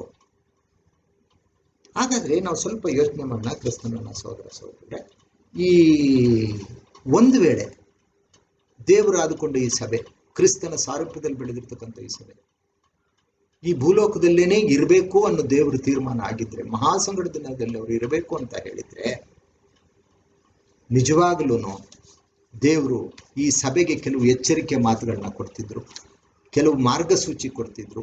ನೋಡಿ, ಆ ಮಹಾಸಂಕಟ ಬರುತ್ತೆ, ನೀವೆಲ್ಲ ಪ್ರಿಪೇರ್ ಆಗಿ, ಅದು ನೀವು ಯಾವ ಥರ ಎದುರಿಸಬೇಕು, ಯಾವ ಥರ ನೀವು ಆ ದಿನವನ್ನು ಎದುರುಗೊಳ್ಳಬೇಕು ಅನ್ನೋದನ್ನೆಲ್ಲ ದೇವರು ವೇದದಲ್ಲಿ ಬರೆಸಿಟ್ಟಿರೋರು. ಎಲ್ಲೂ ಬರೆಸಿಟ್ಟಿಲ್ಲ, ಎಲ್ಲೂ ಅದಕ್ಕೆ ಬೇಕಾದಿರ್ತಕ್ಕಂಥ ಒಂದು ಕೆಲವಾರು ವಿಷಯಗಳನ್ನ, ನೀವು ಎಚ್ಚರಿಕೆ ವಿಷಯಗಳನ್ನ ಹೇಳೇ ಇಲ್ಲ ದೇವರು. ಯಾಕೆ ಹೇಳಿಲ್ಲ ಅಂತ ಹೇಳಿದ್ರೆ, ಸಭೆ ಎತ್ತಲ್ಪಡ್ತದೆ, ಅವ್ರಿಗೆ ಹೇಳೋ ಅವಶ್ಯಕತೆ ಇಲ್ಲ, ಅವರು ಅದ್ರಲ್ಲಿ ಭಾಗವಹಿಸಲ್ವಲ್ಲ. ಬೇರೆ ವಿಷಯ ಹೇಳಿದಾರ, ಹೌದು, ಸುಳ್ಳು ಬೋಧಕರ ಬಗ್ಗೆ ಹೇಳಿದ್ದಾರೆ, ನಿಮ್ಮ ಮಧ್ಯೆ ಕ್ರಿಸ್ತನ ವಿರೋಧ ಮಾಡ್ತಕ್ಕಂಥ ಜನ ಇರ್ತಾರೆ ಅಂತ ಹೇಳಿದ್ದಾರೆ, ನೀವು ಹೇಗೆ ನಡ್ಕೋಬೇಕು ಈ ಲೋಕದಲ್ಲಿ ಹೇಳಿದ್ದಾರೆ, ಕ್ರಿಸ್ತನು ಸಹ ನೀವು ಒಬ್ಬರನ್ನೊಬ್ಬರು ಪ್ರೀತಿಸಬೇಕು, ನಾನು ಕೊಡೋ ಒಂದು ಹೊಸ ಆಜ್ಞೆ ಇದು ಅಂತಾರೆ, ಮತ್ತೆ ನಿಮ್ಮ ಬೆಳಕು ಜನರ ಮುಂದೆ ಪ್ರಕಾಶಲ್ಲಿ ಅಂತಾರೆ. ಈ ಥರ ಯಾವೇ ದೇವರು ಯಾಶೋನು ಸಭೆಗೆ ಬಹಳಷ್ಟು ವಿಷಯಗಳನ್ನ ಹೇಳಿದ್ದಾರೆ. ಆದರೆ ನೋಡಿ, ನೀವೆಲ್ಲ ಮಹಾಸಂಕಟದಲ್ಲಿ ಸಿಕ್ಕಾಕೋತೀರಾ. ಆಗ ನೀವು ಹೇಗೆ ಎಚ್ಚರಿಕೆಯಾಗಿರ್ಬೇಕು, ನೀವು ಹೇಗೆ ನಡ್ಕೋಬೇಕು, ನೀವು ಅದರಲ್ಲಿ ಭಾಗಿಗಳಾಗಬೇಕಾ, ರಕ್ತಸಾಕ್ಷಿಗಳಾಗಬೇಕಾ ಇಲ್ವಾ, ಅದು ಏನು ಹೇಳಿಲ್ಲ. ಇಡೀ ಸತ್ಯವೇದದಲ್ಲಿ ಆ ಪಂಚಶತನ ದಿನ ಅಂದರೆ ಹೊಸ ಒಡಂಬಡಿಕೆಯಲ್ಲಿ ಎಲ್ಲೂ ಹೇಳೇ ಇಲ್ಲ. ಅದೇ ಥರ ಪ್ರಕಟಣಾ ಗ್ರಂಥ 1-3 ಅಧ್ಯಾಯಗಳಲ್ಲಿ ಆ 7 ಸಭೆಗಳ ಬಗ್ಗೆ ಸಭೆ ಸಭೆ ಸಭೆ ಸಭೆ ಅಂತ ಹೇಳಿದ್ದಾರೆ. ಎಫೆಸಸ್, ಸ್ಮರ್ನ, ಅದು ಈ ಥರ, ಪೆರ್ಗಮಸ್, ಸಾರ್ಡಿಸ್, ಲೌದಿಕ ಎಲ್ಲ ಹೇಳಿದ್ದಾರೆ. ಆದರೆ 4ನೇ ಅಧ್ಯಾಯದಿಂದ 18ನೇ ಅಧ್ಯಾಯದವರೆಗೆ ಸಭೆ ಬಗ್ಗೆ ಒಂದು ಮಾತು ಹೇಳಿಲ್ಲ. ಪುನಃ ಬರೋದು 22ರಲ್ಲಿ, ಮೊದಲಿಗಿತ್ತಿಯೋ ಆತ್ಮನು ಬಾಯನ್ನು ತಾನೆ, ಅಲ್ಲೂ ಮಾತ್ರ ಸಭೆ ಬಗ್ಗೆ ಹೇಳ್ತಾರೆ. ಯಾಕೆ ಈ 4-18 ಪ್ರಕಟಣಾ ಗ್ರಂಥದಲ್ಲಿ ಸಭೆ ಬಗ್ಗೆ ಹೇಳಿಲ್ಲ ಅಂದ್ರೆ ಅದೇ ಮಹಾ ಸಂಕಟದ ದಿನ. ಆ ಮಹಾ ಸಂಕಟದಲ್ಲಿ ಇದು ಮುದ್ರೆಗಳು ಹೊಡೆಯಲ್ಪಡ್ತದೆ, 7 ಮುದ್ರೆ, 7 ತುತ್ತೂರಿಗಳು, 7 ಉಪದ್ರವದ ಪಾತ್ರೆ. ಅವಾಗ ಏನೇನಾಗ್ತದೆ, ಎಷ್ಟು ಸಂಕಟವಾಗ್ತದೆ, ಎಷ್ಟು ಅನಾಹುತಗಳಾಗುತ್ತೆ, ಎಷ್ಟು ಭೂಕಂಪ ಆಗುತ್ತೆ, ಎಲ್ಲವನ್ನ ಪ್ಲೇಗ್ಸ್ ಬಗ್ಗೆ ಎಲ್ಲ ಹೇಳಿದ್ರೆ ವಿನಃ, ಆ ದುರಂತದ ಬಗ್ಗೆ ಎಲ್ಲ ಹೇಳಿದ್ರೆ ವಿನಃ ಸಭೆ ಬಗ್ಗೆ ಎಲ್ಲೂ ಹೇಳಿಲ್ಲ. ಯಾಕೆ ಇದನ್ನೆಲ್ಲ ಹೇಳ್ತಾ ಇದ್ದೀನಿ ಅಂದ್ರೆ, ಪ್ರೀ ರ್ಯಾಪ್ಚರಿಸ್ಟ್ಗಳಿಗೆ ಒಂದು ಪೂರಕವಾದ ಒಂದು ವಿಷಯಗಳಿದು. ದೇವರು ನಮ್ಮ ಸತ್ಯವೇದದಲ್ಲಿ ಬರ್ಸಿಟ್ಟಿರ್ತಕ್ಕಂಥ ವಿಷಯವನ್ನ ಪ್ರಸ್ತಾಪ ಮಾಡ್ತಾ ಇದ್ದೀವಿ. ಪುನಃ ಸಭೆ ಬಗ್ಗೆ ಎಲ್ಲಿ ಬರ್ತದೆ? ಪ್ರಕಟಣಾ ಅಂತ 21-22 ಮಾತ್ರ ಬರ್ತದೆ. ಬಾ, ಯಜ್ಞದ ಕುರಿಯಾದ ಆತನ ಲಗ್ನವಾಗ್ತಕ್ಕಂಥ ಕನ್ಯೆ ತೋರಿಸ್ತೀನಿ ಅಂದ್ರು. ಅಲ್ಲಿ 22ರಲ್ಲಿ ಬಾ, ಆತ್ಮನು ಮೊದಲಿಗಿತ್ತೀವು ಬಾ ಎನ್ನುತ್ತಾರೆ. ಹಾಗಾದ್ರೆ ಅಲ್ಲಿ ಮಾತ್ರ ಸಭೆ ಬಗ್ಗೆ. ಸೊ ಇದೆಲ್ಲ ವಿಷಯಗಳು ಏನಪ್ಪಾ ಸೂಚಿಸ್ತವೆ ನಮಗೆ ಅಂತ ಹೇಳಿದ್ರೆ, ಅದು ಪ್ರೀ ರ್ಯಾಪ್ಚರ್ಗೆ ಸಪೋರ್ಟಿಂಗ್ ವರ್ಸಸ್ಗಳಿದು. ಆದ್ರಿಂದ ನಾನೇನ್ ಮಾಡ್ತಾ ಇದ್ದೀನಿ, ಈ ವಿಷಯವನ್ನೆಲ್ಲ ಧ್ಯಾನ ಮಾಡ್ತೀನಿ. ಇದಕ್ಕೆ ದೇವರು ಬೇರೆ ವಿಷಯನೆಲ್ಲ ಸಭೆಗೆ ಎಚ್ಚರಿಕೆ ಕೊಟ್ಟಿದ್ದಾರೆ ಅಂದ್ರೆ ಬಹಳಷ್ಟು ಕೊಟ್ಟಿದ್ದಾರೆ. ಅದಕ್ಕೆ ನಮ್ಮಷ್ಟು ಬಹಳಷ್ಟು ವಿಷಯಗಳು ಇದೆ. ಅದರ ಬಗ್ಗೆ ನಾವೇನು ಅಷ್ಟು ತಲೆ ಕೆಡಿಸ್ಕೊಳ್ಳೋದು ಬೇಡ. ಹಾಗಾದ್ರೆ ಇನ್ನೂ ಕೆಲವು ಈ ಪ್ರೀ ರ್ಯಾಪ್ಚರ್ಗೆ ನಾವು ಬಂದಾಗ ಕೆಲವು ವಿಷಯಗಳಿದೆ. ಅದು ಏನಪ್ಪಾ ಅಂದ್ರೆ, ಈ ಪ್ರೀ ರ್ಯಾಪ್ಚರ್ ನಲ್ಲಿ 2 ಹಂತ. ಒಂದು ಸೀಕ್ರೆಟ್ ಕಮಿಂಗ್, ಇನ್ನೊಂದು ಗ್ಲೋರಿಫೈಯಿಂಗ್. ಹಾಗಾದ್ರೆ ರ್ಯಾಪ್ಚರ್ ದ ಉದ್ದೇಶ ಏನು? ದೇವರ ಯೋಜನೆಯಲ್ಲಿ ಸಭೆಯನ್ನು ಎತ್ಕೊಳ್ಳುವಾಗ, ಕ್ರಿಸ್ತನ್ನ ರಹಸ್ಯವಾಗಿ ಕಳಿಸಿದಾಗ ಏನು, ಅವರು ಮಹಿಮಾ ಪದವಿಯಲ್ಲಿ ಬರುವಾಗ ಅದರ ಉದ್ದೇಶ ಏನು? ಅದನ್ನ ನಾನು ಹೇಳಕ್ ಮೊದಲು ಈ ಒಂದು ಯೋಹಾನ 14:1-3, 1ನೇ ಥೆಸಲೋನಿಕ 4:13-18ರಲ್ಲಿ ಹೋಲಿಕೆ ನೋಡಿ. ಒಂದು ಸಾಮ್ಯತೆ ಇದೆ ಒಂದಕ್ಕೊಂದು. ಅಲ್ಲಿ ಖುದ್ದು ಕ್ರಿಸ್ತನ ಹೇಳಿರ್ತಕ್ಕಂಥದ್ದು, ಇಲ್ಲಿ ಅಪೊಸ್ತಲನಾದ ಪೌಲ ಹೇಳ್ತಕ್ಕಂಥದ್ದು.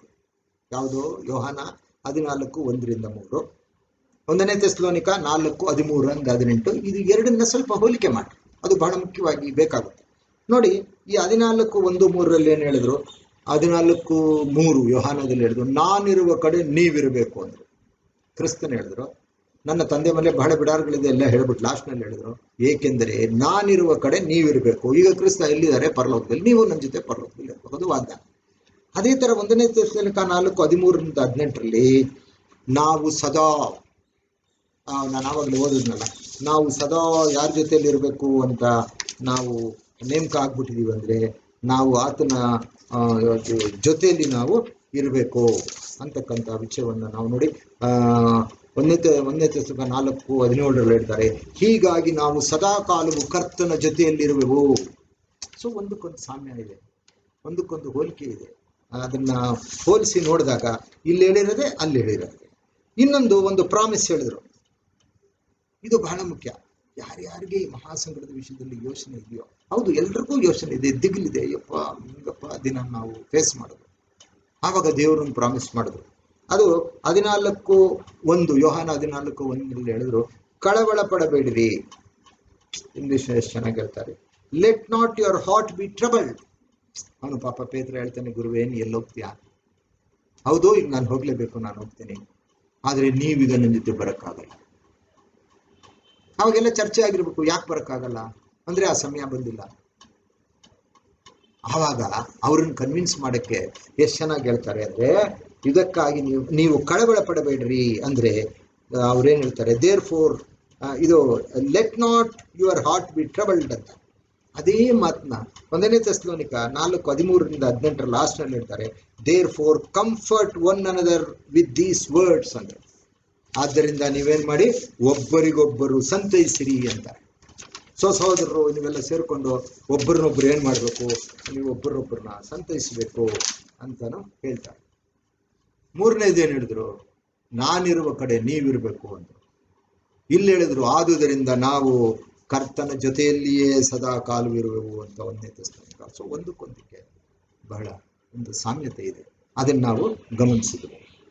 ಆದ್ರಿಂದ ಈಗ ಇನ್ನೂ ಕೆಲವು ವಿಷಯವನ್ನ ನಾವು ನೋಡೋಣ. ಆದರೆ ರ್ಯಾಪ್ಚರ್ನಲ್ಲಿ ಏನು ಕೆಲಸ, ಕ್ರಿಸ್ತನಿಗೆ ಉದ್ದೇಶ ಏನು ನಡೆಯುತ್ತೆ?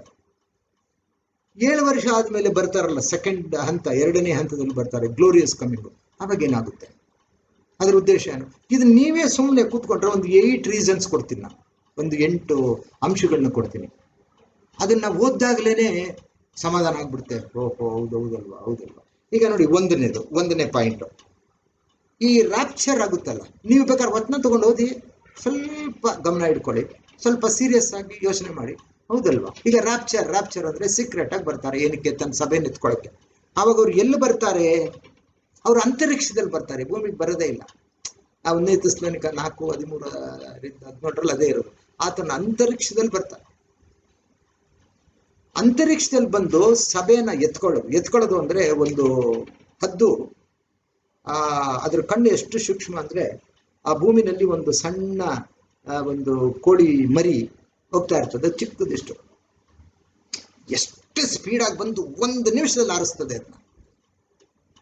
ಅದಕ್ಕೇನೆ ಗ್ರೀಕ್ ವರ್ಲ್ಡ್ ರಲ್ಲಿ ಆ ರ್ಯಾಪ್ಚರ್ಗೆ ಹಂಗೆ ಹೇಳೋದು, ಕಾಟಪ್ ಅಂತ, ಸ್ನ್ಯಾಚ್ ಅಂದ್ರೆ ಕಿತ್ಕಳೆ, 1 ನಿಮಿಷದಲ್ಲಿ ಕಿತ್ಕೊಂಡು ಗೆರ್ಸ್ಕೊಳ್ಳು ರ್ಯಾಪ್ಚರ್. ಹಾಗಾದ್ರೆ ಕ್ರಿಸ್ತನು ಬಂದು ತನ್ನ ಸಭೆನ ಎತ್ಕೊಂಡ್ಬಿಟ್ಟು ಏನ್ ಮಾಡ್ತಾರೆ? ಅವ್ರ ಜೊತೆಲಿ ಪರಲೋಕಕ್ಕೆ ರಿಟರ್ನ್ ಆಗ್ಬಿಡ್ತಾರೆ. ಅದಕ್ಕೆ ಏನಂತ ಹೇಳದ್ ನಾವು, ರ್ಯಾಪ್ಚರ್ ಅಂಡ್ ರಿಟರ್ನ್ ಅಂತ. ಬಂದು ಹೊರಟೋಗ್ತಾರೆ. ನೋಡಿದ್ರೆ ಕ್ರಿಸ್ತನ ಸಹೋದರ ಸೇರಿದ್ರು. ಅದಕ್ಕೆ ಸಪೋರ್ಟಿಂಗ್ ವರ್ಸ್ ಯಾವುದು? 1 ಥೆಸಲೋನಿಕ 4:1. ಹಾಗಾದ್ರೆ ಗ್ಲೋರಿಯಸ್ ಕಮಿಂಗ್ ನಲ್ಲಿ ಏನಾಗ್ತದೆ? ಅವ್ರು ಅಂತರಿಕ್ಷದಲ್ಲಿ ಬರಲ್ಲ, 7 ವರ್ಷ ಆಗಿ ಸಭೆ ಜೊತೆ ಬರ್ತಾರೆ. ಆವಾಗ ಅವ್ರು ಅಂತರಿಕ್ಷದಲ್ಲಿ ಇರಲ್ಲ, ಅವರು ಭೂಮಿಗೆ ಬರ್ತಾರೆ. ಆಗ ರ್ಯಾಪ್ಚರ್ ನಲ್ಲಿ ತಗೊಂಡೋಗೋ ಉದ್ದೇಶ ಏನು? ನಾನಿರೋ ಕಡೆ ನೀವು ಇರಬೇಕು ಅಂತ ವಾಗ್ದಾನ ಮಾಡಿದ್ರಲ್ಲ ಯೋಹಾನ 14:1-3. ಆ ಉದ್ದೇಶದಲ್ಲಿ ಅವ್ರನ್ನ ತಗೊಂಡು ವಾಪಸ್ ಹೊರಟೋಗ್ತಾರೆ ಹೆವೆನ್ಗೆ. ಅಲ್ಲಿ 7 ವರ್ಷ ಇರ್ತಾರೆ. ಆ 7 ವರ್ಷ ಯಾಕೆ ನಿಗದಿ ಮಾಡಿದ್ದಾರೆ ಅಂದ್ರೆ, ಅಲ್ಲಿ ಸಭೆಗೆ ಒಂದು ಇದು ಕೊಡಬೇಕು, ರಿವಾರ್ಡ್ಸ್ ಕೊಡಬೇಕು. ನಾವು ಈ ದೇಹದಲ್ಲಿ ನಡೆಸಿದ ಒಳ್ಳೆದಕ್ಕಾಗಿ ಸರಿಯಾದ ಪ್ರತಿಫಲ ಸಿಗಬೇಕು. ಮತ್ತೆ ಅಲ್ಲಿ ಯಜ್ಞದ ಕುರಿಯ ಜೊತೆಗೆ ಮದುವೆ ಆಗಬೇಕು. ಮತ್ತೆ ಇವರು ವಾಗ್ದಾನ ನೆರವೇರಬೇಕು. ಎಲ್ಲ ಕಾರಣದಿಂದ ಪುನಃ ಹೊರಟೋಗ್ತಾರೆ. ಆದ್ರೆ 7 ವರ್ಷ ಆದ್ಮೇಲೆ ಬರ್ತಾರಲ್ಲ, ಅದಕ್ಕೆ ಮಹಿಮಾ ಪದವಿಲಿ ಬರ್ತಾರಲ್ಲ, ಬಂದು ಭೂಮಿಲಿ ಇರ್ತಾರೆ, ಇದ್ದು ಅಲ್ಲಿ ಇಲ್ಲೇ ವಾಸ ಮಾಡ್ತಾರೆ. ಮತ್ತೆ ಇಲ್ಲೇ ವಾಸ ಮಾಡಿ ಅವರು ಈ ಭೂಮಿಯನ್ನ ಆಳ್ಬೇಕು 1000 ವರ್ಷ. ಅದು ಗ್ಲೋರಿಯಸ್ ಕಮಿಂಗ್. ಇದು ಫಸ್ಟ್ ಪಾಯಿಂಟ್. ಅದೇ ತರ ಗ್ಲೋರಿಯಸ್ ಕಮಿಂಗ್ ನಲ್ಲಿ ಇನ್ನೊಂದೇನಿದೆ? ಅವ್ರು ಯಾಕೆ ಬರ್ತಾರೆ ಅಂದ್ರೆ, ತನ್ನವರನ್ನ ಎತ್ಕೊಳಕ್ ಬರ್ತಾರೆ. ಹಾಗಾದ್ರೆ 2ನೇದು ಗ್ಲೋರಿಯಸ್ ಕಮಿಂಗ್ ಅಂದ್ರೆ 7 ವರ್ಷ ಆದ್ಮೇಲೆ ಬರ್ತಾರಲ್ಲ, 2ನೇ ಹಂತ. ಅದೇನಕ್ಕೆ ಬರ್ತಾರೆ ಅಂದ್ರೆ, ಟು ಗ್ಯಾದರ್ ಇಸ್ ಎಲೆಕ್ಟ್ ಅಂತ, ತನ್ನವರನ್ನ ಆರಿಸ್ಕೊಳಕ್ ಬರ್ತಾರೆ. ನೋಡಿ, ಇದನ್ನೇ ನಾವೆಲ್ಲ ಮಿಸ್ಟೇಕ್ ಮಾಡ್ಕೊಂಡ್ಬಿಟ್ಟಿದ್ವಿ. ಮತ್ತಾಯ 24, 29, 30, 31. ಅದೇ ತರ ಲೂಕ 21. ಇದನ್ನೇ ಈ ಪೋಸ್ಟ್ ರ್ಯಾಪ್ಚರಿಸ್ಟ್ ನೋಡಿ ಇಲ್ಲಿ ಏನ್ ಹೇಳಿದ್ದಾರೆ ಅಂದಾಗ, ನೀವು ಮತ್ತೆ ಎಲ್ಲ ಚೆನ್ನಾಗಿ ಓದಿದ್ರಿ. ನನಗೆ ಪುನಃ ಅಷ್ಟೊಂದು ಓದಕ್ಕಾಗಲ್ಲ. ಮತ್ತೆ 24, 29ರಲ್ಲಿ ಹೆಂಗ್ ಕಮೆಂಟ್ಸ್ ಆಗುತ್ತೆ ಅದು ಅಂದ್ರೆ, ಆ ದಿನಗಳ ಸಂಕಟವು ತೀರಿದಾಗ ಅಂತ ಕಮೆಂಟ್ಸ್ ಆಗುತ್ತೆ. ಹಾಗಾದ್ರೆ ಹಿಂದೆ ಏನ್ ಹೇಳಿದ್ದಾರೆ? 24ರಲ್ಲಿ ಆ ಮಹಾ ಸಂಕಟದ ವಿಷಯ ಹೇಳಿದ್ದಾರೆ. ಅಯ್ಯೋ, ಅದು ಈ ಲೋಕ ಉಂಟಾಗಿದ್ದರಿಂದ ಯಾವತ್ತೂ ಆಗಿಲ್ಲ, ಇನ್ಯಾವತ್ತೂ ಆಗಲ್ಲ. ದೇವರು ತಾನು ಆದುಕೊಂಡವರಿಗಾಗಿ ಆ ದಿನವನ್ನು ಸ್ವಲ್ಪವಾದರೂ ಕಡಿಮೆ ಮಾಡಿ, ಒಂದು ನರಪ್ರಾಣಿ ಉಳಿಯಲ್ಲ, ಸೂರ್ಯ ಎಲ್ಲ ಕಪ್ಪಾಗ್ಬಿಡ್ತಾನೆ, ಚಂದ್ರ ಬೆಳಕು ಕೊಡಲ್ಲ, ನಕ್ಷತ್ರಗಳು ಎಲ್ಲ ಹೇಳ್ಕೊಂಡು ಬಂದು ಆ ದಿನ ಎಲ್ಲ ಮುಗೀತದೆ ಅಂತ. ಆ ದಿನಗಳ ಸಂಕಟವು ತೀರಿದಾಗ 29ರಲ್ಲಿ 30ರಲ್ಲಿ ಮನುಷ್ಯ ಕುಮಾರನು ಬಲದಿಂದಲೂ ಬಹು ಮಹಿಮೆಯಿಂದಲೂ ಆಕಾಶದ ಮೇಘಗಳ ಮೇಲೆ ಬರುವುದನ್ನು ಕಾಣುವರು. ಮತ್ತು ಆತನು ತುತೂರಿಯ ಮಹಾಶಬ್ದದಿಂದ ತನ್ನ ದೂತರನ್ನು ಕಳುಹಿಸುವನು.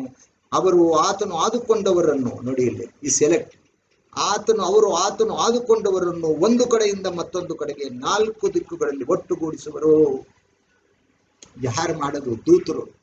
ಆತನ ದೂತರು ತಾನು ಆದುಕೊಂಡವ್ರನ್ನ ಒಂದು ಕಡೆಯಿಂದ ಇನ್ನೊಂದು ತಗೋತಾರೆ. ನೋಡಿ, ಇದನ್ನು ಓದ್ಬಿಟ್ಟು ನೀವು 1 ಥೆಸಲೋನಿಕ 4:15-18 ಹೋದಾಗ ಇದಕ್ಕೂ ಹೋಲಿಕೆನೇ ಇಲ್ಲ.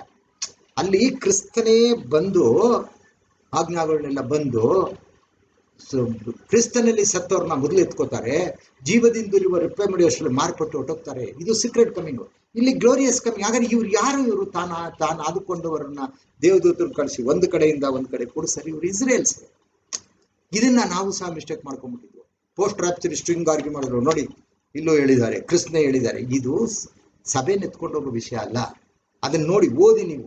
ಆತನು ಆದುಕೊಂಡವರನ್ನು ಒಂದು ಕಡೆಯಿಂದ ಮತ್ತೊಂದು ಕಡೆಗೆ ಕೂಡಿಸ್ತಾರೆ ಅಂದ್ರು. ಪರಲೋಕಕ್ಕೆ ಹೋದ್ರು, ಅಂತರಿಕ್ಷದಲ್ಲಿ ಕಾಯ್ತಾ ಇದ್ದಾರೆ, ಅವ್ರನ್ನ ತಗೊಂಡೋಗ್ತಾರೆ ಅಂತ ಹೇಳಿದ್ದಾರೆ. ಅಲ್ಲಿ ಇದನ್ನ ಬಹಳಷ್ಟು ಜನ ನನ್ನ ಪ್ರಶ್ನೆ ಮಾಡಿದ್ರು. ನೋಡಿ, ಪೋಸ್ಟ್ ರ್ಯಾಪ್ಚರ್ನಲ್ಲಿ ಯಾವಾಗ ಹಿಂಗಿತ್ತಲ್ಲ, ಕ್ರಿಸ್ತನೇ ಇದು ಓದಿದಾಗ ಇನ್ ಬಿಟ್ವೀನ್ ದ ಲೈನ್ಸ್ ಓದಬೇಕು ಅಂದೆ. ಅದಕ್ಕೇನೆ ಒಂದು ಇದಕ್ಕೂ ಅವರ ಸೀಕ್ರೆಟ್ ಕಮಿಂಗ್ ನಲ್ಲಿ ಕೊಟ್ಟನಲ್ಲ. ಮತ್ತೆ ಇದು ಯೋಹಾನ 14, 1 ಥೆಸಲೋನಿಕ 4:15-18, ಅದೇ ತರ 1 ಥೆಸಲೋನಿಕ 5:1-3, ಅದನ್ನ ಇದ್ರ ಜೊತೆಗೆ ಇಟ್ಕೊಂಡು ಹೋದಾಗ ಇದು ಭಿನ್ನವಾಗಿದೆ, ಬೇರೆ ತರ ಇದೆ. ಅಲ್ಲಿಗೆ ಇದು ಗ್ಲೋರಿಫಿಕೇಶನ್ ಅಂದ್ರೆ ಅವರು ಮಹಿಮಾ ಪದವಿಯಲ್ಲಿ 2ನೇ ಹಂತದಲ್ಲಿ ಬರೋ ವಿಷಯವನ್ನ ಅಲ್ಲಿ ನಾವು ತಿಳ್ಕೊಬೇಕಿಲ್ಲ. ಇದನ್ನ ಮಿಸ್ಟೇಕ್ ಮಾಡ್ಕೋಬಾರ್ದು. 3ನೇದೇನು ಅಂದ್ರೆ ಕ್ರೈಸ್ಟ್ ಅಂದ್ರೆ ಮೊದಲು ರಾಪ್ಚರ್ ಹೇಳ್ತೀನಿ, ಆಮೇಲೆ ಅವರ ಒಂದು ಗ್ಲೋರಿಯಸ್ ಕಮಿಂಗ್ ಅಂದ್ರೆ ಅವರು ಮಹಿಮಾ ಪದವಿಯಲ್ಲಿ ಬರ್ತಾರೆ. ಅವರು ಏನಕ್ಕೆ ಹಾಗಾದ್ರೆ ರಾಪ್ಚರ್ ಬರ್ತಾರೆ ಅಂದ್ರೆ ಸಭೆಗೆ ಒಂದು ರಿವಾರ್ಡ್ಸ್ ಕೊಡ್ಬೇಕು, ಪ್ರತಿಫಲ ಕೊಡ್ಬೇಕು. ಆ ಉದ್ದೇಶದಿಂದ ಬಂದು ಸಭೆ ತಗೊಂಡೋಗ್ಬಿಡ್ತಾರೆ. ಅವರಿಗೆ ಆಗೋ ನ್ಯಾಯ ತೀರ್ಪೇ ಬೇರೆ. ನಾವು ಕ್ರಿಸ್ತನ ಸಿಂಹಾಸನದ ಮುಂದೆ ಬರಬೇಕಲ್ಲ. ಅಂದ್ರೆ ಕ್ರಿಸ್ತನ ಸಿಂಹಾಸನ ಭೂಲೋಕದಲ್ಲಿದೆಯಾ? ಎಲ್ಲಿದೆ ಆ ತರ ಅಂದ್ರೆ 2 ಕೊರಿಂಥ 5:10 ನಾವು ನಮ್ಮ ದೇಹದಲ್ಲಿ ನಡೆಸಿದ ಒಳ್ಳೆದಕ್ಕಾಗಲಿ ಕೆಟ್ಟದಕ್ಕಾಗಲಿ ಸರಿಯಾದ ಪ್ರತಿಫಲ ಹೊಂದಬೇಕು. ಹಾಗಾದ್ರೆ ಸರಿಯಾದ ಪ್ರತಿಫಲ ಕೊಡದೆ ಕೆಲ್ಲು ಹೋಗ್ಬೇಕಂತೆ ನಾವು ಕ್ರಿಸ್ತನ ಸಿಂಹಾಸನದ ಮುಂದೆ ಹೋಗ್ಬೇಕು.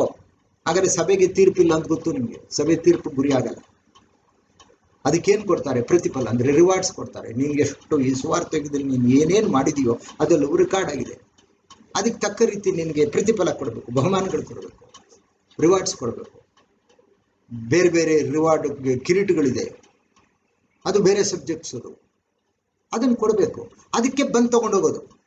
ಆದರೆ ಗ್ಲೋರಿಯಸ್ ಕಮಿಂಗ್ ನಲ್ಲಿ ಹಾಗಾದ್ರೆ 7 ವರ್ಷ ಬಿಟ್ಟು ಬರುವಾಗ ಏನಕ್ಕೆ ಬರ್ತಾರೆ ಈ ಭೂಲೋಕಕ್ಕೆ ಅಂದ್ರೆ ಜಡ್ಜ್ಮೆಂಟ್ಗೆ?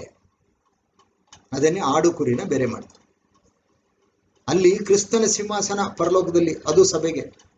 ಇಲ್ಲಿ ಭೂಲೋಕದಲ್ಲಿ ಬರ್ತಕ್ಕಂಥ ಸಿಂಹಾಸನ ಮಹಿಮಾ ಸಿಂಹಾಸನ. ಇನ್ನೊಂದು 1000 year ಆದ್ಮೇಲೆ ಶ್ವೇತ ಸಿಂಹಾಸನ. ಸೊ 3 ಜಡ್ಜ್ಮೆಂಟ್ ನಲ್ಲೂ ಕ್ರಿಸ್ತನಿಗೆ ಕೂತ್ಕೋತಾರೆ. ಹಾಗಾದ್ರೆ ಇದಾಯ್ತು. ಇನ್ನೊಂದು ರ್ಯಾಪ್ಚರ್ ನಲ್ಲಿ ರೆಸರೆಕ್ಷನ್ನೇ ಬಹಳ ಮುಖ್ಯ. ಅಂದ್ರೆ ಸೀಕ್ರೆಟ್ ಕಮಿಂಗ್ ಅಂದಲ್ಲ, ಗುಪ್ತವಾಗಿ ಬಂದು ಸಭೆ ತಗೊಂಡು ಹೋಗುವಾಗ ಅವರ ಆ ಉದ್ದೇಶ ಏನು ಅಂದ್ರೆ ರ್ಯಾಪ್ಚರ್ ಆಗೋದ್ರ ಜೊತೆ ರ್ಯಾಪ್ಚರ್ ಅಂದ್ರೆ ಪುನರುತ್ಥಾನ. ಅದಕ್ಕೆ ನಾನು ಮೊದಲೇ ವಿವರಣೆ ಮಾಡಿದೆ. ಕ್ರಿಸ್ತನಲ್ಲಿ ಸತ್ತವರು ಎದ್ದು ಬರ್ತಾರೆ ಅಂದ್ರೆ ಅವರ ಆತ್ಮಗಳು ಬಂದು ಸೇರ್ಕೊಂಡು ಕ್ರಿಸ್ತನ ಸಾರೂಪ್ಯವಾಗಿರತಕ್ಕಂಥ ಮಹಿಮಾ ಒಂದು ದೇಹವನ್ನು ಧರಿಸ್ಕೋತಾರೆ. ಜೀವದಿಂದಿರುವ ನಾವು ರೆಪ್ಪೆ ಬಿಡೋದು ಮಾರ್ಪಡಬೇಕು ಅಂದ್ರೆ ಅವ್ರ ರೆಸರೆಕ್ಷನ್ ಆಗಬೇಕು. ಆದ್ರೆ ಆ ಗ್ಲೋರಿಯಸ್ ಕಮಿಂಗ್ ನಲ್ಲಿ ರೆಸರೆಕ್ಷನ್ ಬಗ್ಗೆ ಹೇಳೇ ಇಲ್ಲ. ರೆಸರೆಕ್ಷನ್ ಬಗ್ಗೆ ಹೇಳಿಲ್ಲ. ಅವರು ಬಂದಿದ್ದೇನೆ ಸಭೆ ಜೊತೆ ಬರ್ತಾರೆ. ಅವರು ಬಂದು ವಾರ ಫರ್ಮಗದವನ್ಗೆ ಹೋಗ್ಬೇಕು, ಡೈರೆಕ್ಟ್ ಬೋಜರಾಗಿ ಹೋಗ್ಬೇಕು, ಅಲ್ಲಿಂದ ಹೊರಟು. ಇದೆಲ್ಲ ಪ್ರಕರಣ ಗ್ರಂಥದಲ್ಲಿ ಬಹಳ ಚೆನ್ನಾಗಿ ಹೇಳಿದೆ. 5ನೇ ಪಾಯಿಂಟ್, ರ್ಯಾಪ್ಚರ್ನಲ್ಲಿ ಕೆಲವರು ಪರಲೋಕಕ್ಕೆ ಒಯ್ಯಲ್ಪಡ್ತಾರೆ ಅಂದ್ರೆ ಭೂಲೋಕವನ್ನು ಬಿಟ್ಟುಬಿಡ್ತಾರೆ. ಬಿಲಿವರ್ಸ್ ಡಿಪಾರ್ಟ್ ದ ಅರ್ತ್ ಅಂತ. ಆದರೆ ಇದರಲ್ಲಿ ಗ್ಲೋರಿಯಸ್ ಕಮಿಂಗ್ ನಲ್ಲಿ ಕೆಲವು ಅನ್ಬಿಲಿವರ್ಸ್ನ ಈ ಲೋಕದಿಂದಲೇ ಕಳಿಸ್ಬಿಡ್ತಾರೆ. ಇದ್ದರೆ ಎಲ್ಲರನ್ನು ಕೊಂದು ಬಿಡ್ತಾರೆ, ಎಲ್ಲ ಮರಣ ಹೊಂದು. 6ನೇ ಪಾಯಿಂಟ್. ಸೊ ಅನ್ಬಿಲಿವರ್ಸು ಇದು ರ್ಯಾಪ್ಚರ್ನಲ್ಲಿ ಈ ಅನ್ಬಿಲಿವರ್ಸ್ ಅಂದ್ರೆ ಯಾರ್ಯಾರು ಕ್ರಿಸ್ತನ್ ನಂಬಲ್ವೋ ಅವರೆಲ್ಲ ಭೂಮಿಲೇ ಉಳ್ಕೋತಾರೆ. ಯಾಕೆಂದ್ರೆ ದೇವ್ರು ಎಲ್ಲರನ್ನ ಎತ್ಕೊಂಡು ಹೋಗ್ಬಿಡ್ತಾರೆ ರ್ಯಾಪ್ಚರ್ನಲ್ಲಿ. ಇಲ್ಲ. ಹಾಗಾದ್ರೆ ಸೆಲೆಕ್ಟ್ ಆದವ್ರನ್ನ ಎತ್ಕೊಂಡು ಹೋಗ್ತಾರೆ, ಮಿಕ್ಕದವ್ರನ್ನ ಬಿಟ್ಟು ಬಿಡ್ತಾರೆ. ಹಾಗಾದ್ರೆ 7 ವರ್ಷ ಆದ ಕ್ರಿಸ್ತಕ್ಕೆ ಬಂದಾಗ ಅವರೆಲ್ಲ ಭೂಮಿಲಿ ಇರ್ತಾರೆ. 7ನೇ ಪಾಯಿಂಟ್, ಈ ಕಿಂಗ್ಡಮ್ ಬಗ್ಗೆ ಅಂದ್ರೆ ಕ್ರಿಸ್ತನ ರಾಜ್ಯದ ಬಗ್ಗೆ ರ್ಯಾಪ್ಚರ್ನಲ್ಲಿ ಹೇಳೇ ಇಲ್ಲ. ಅವ್ರು ಬರದೇ ಸಭೆ ಎತ್ಕೊಂಡು ಹೋಗಕ್ಕೆ. ಆದರೆ ಗ್ಲೋರಿಯಸ್ ಕಮಿಂಗ್ನಲ್ಲಿ ಮತ್ತ 24 ಮತ್ತ 25 31ರಿಂದ 34 ಆತನು ಆ ಸಿಂಹಾಸನದ ಮೇಲೆ ಕೂತಾಗ ಆ ಭೂಲೋಕದ ಬಗ್ಗೆ ಮಾತಾಡ್ತಾರೆ.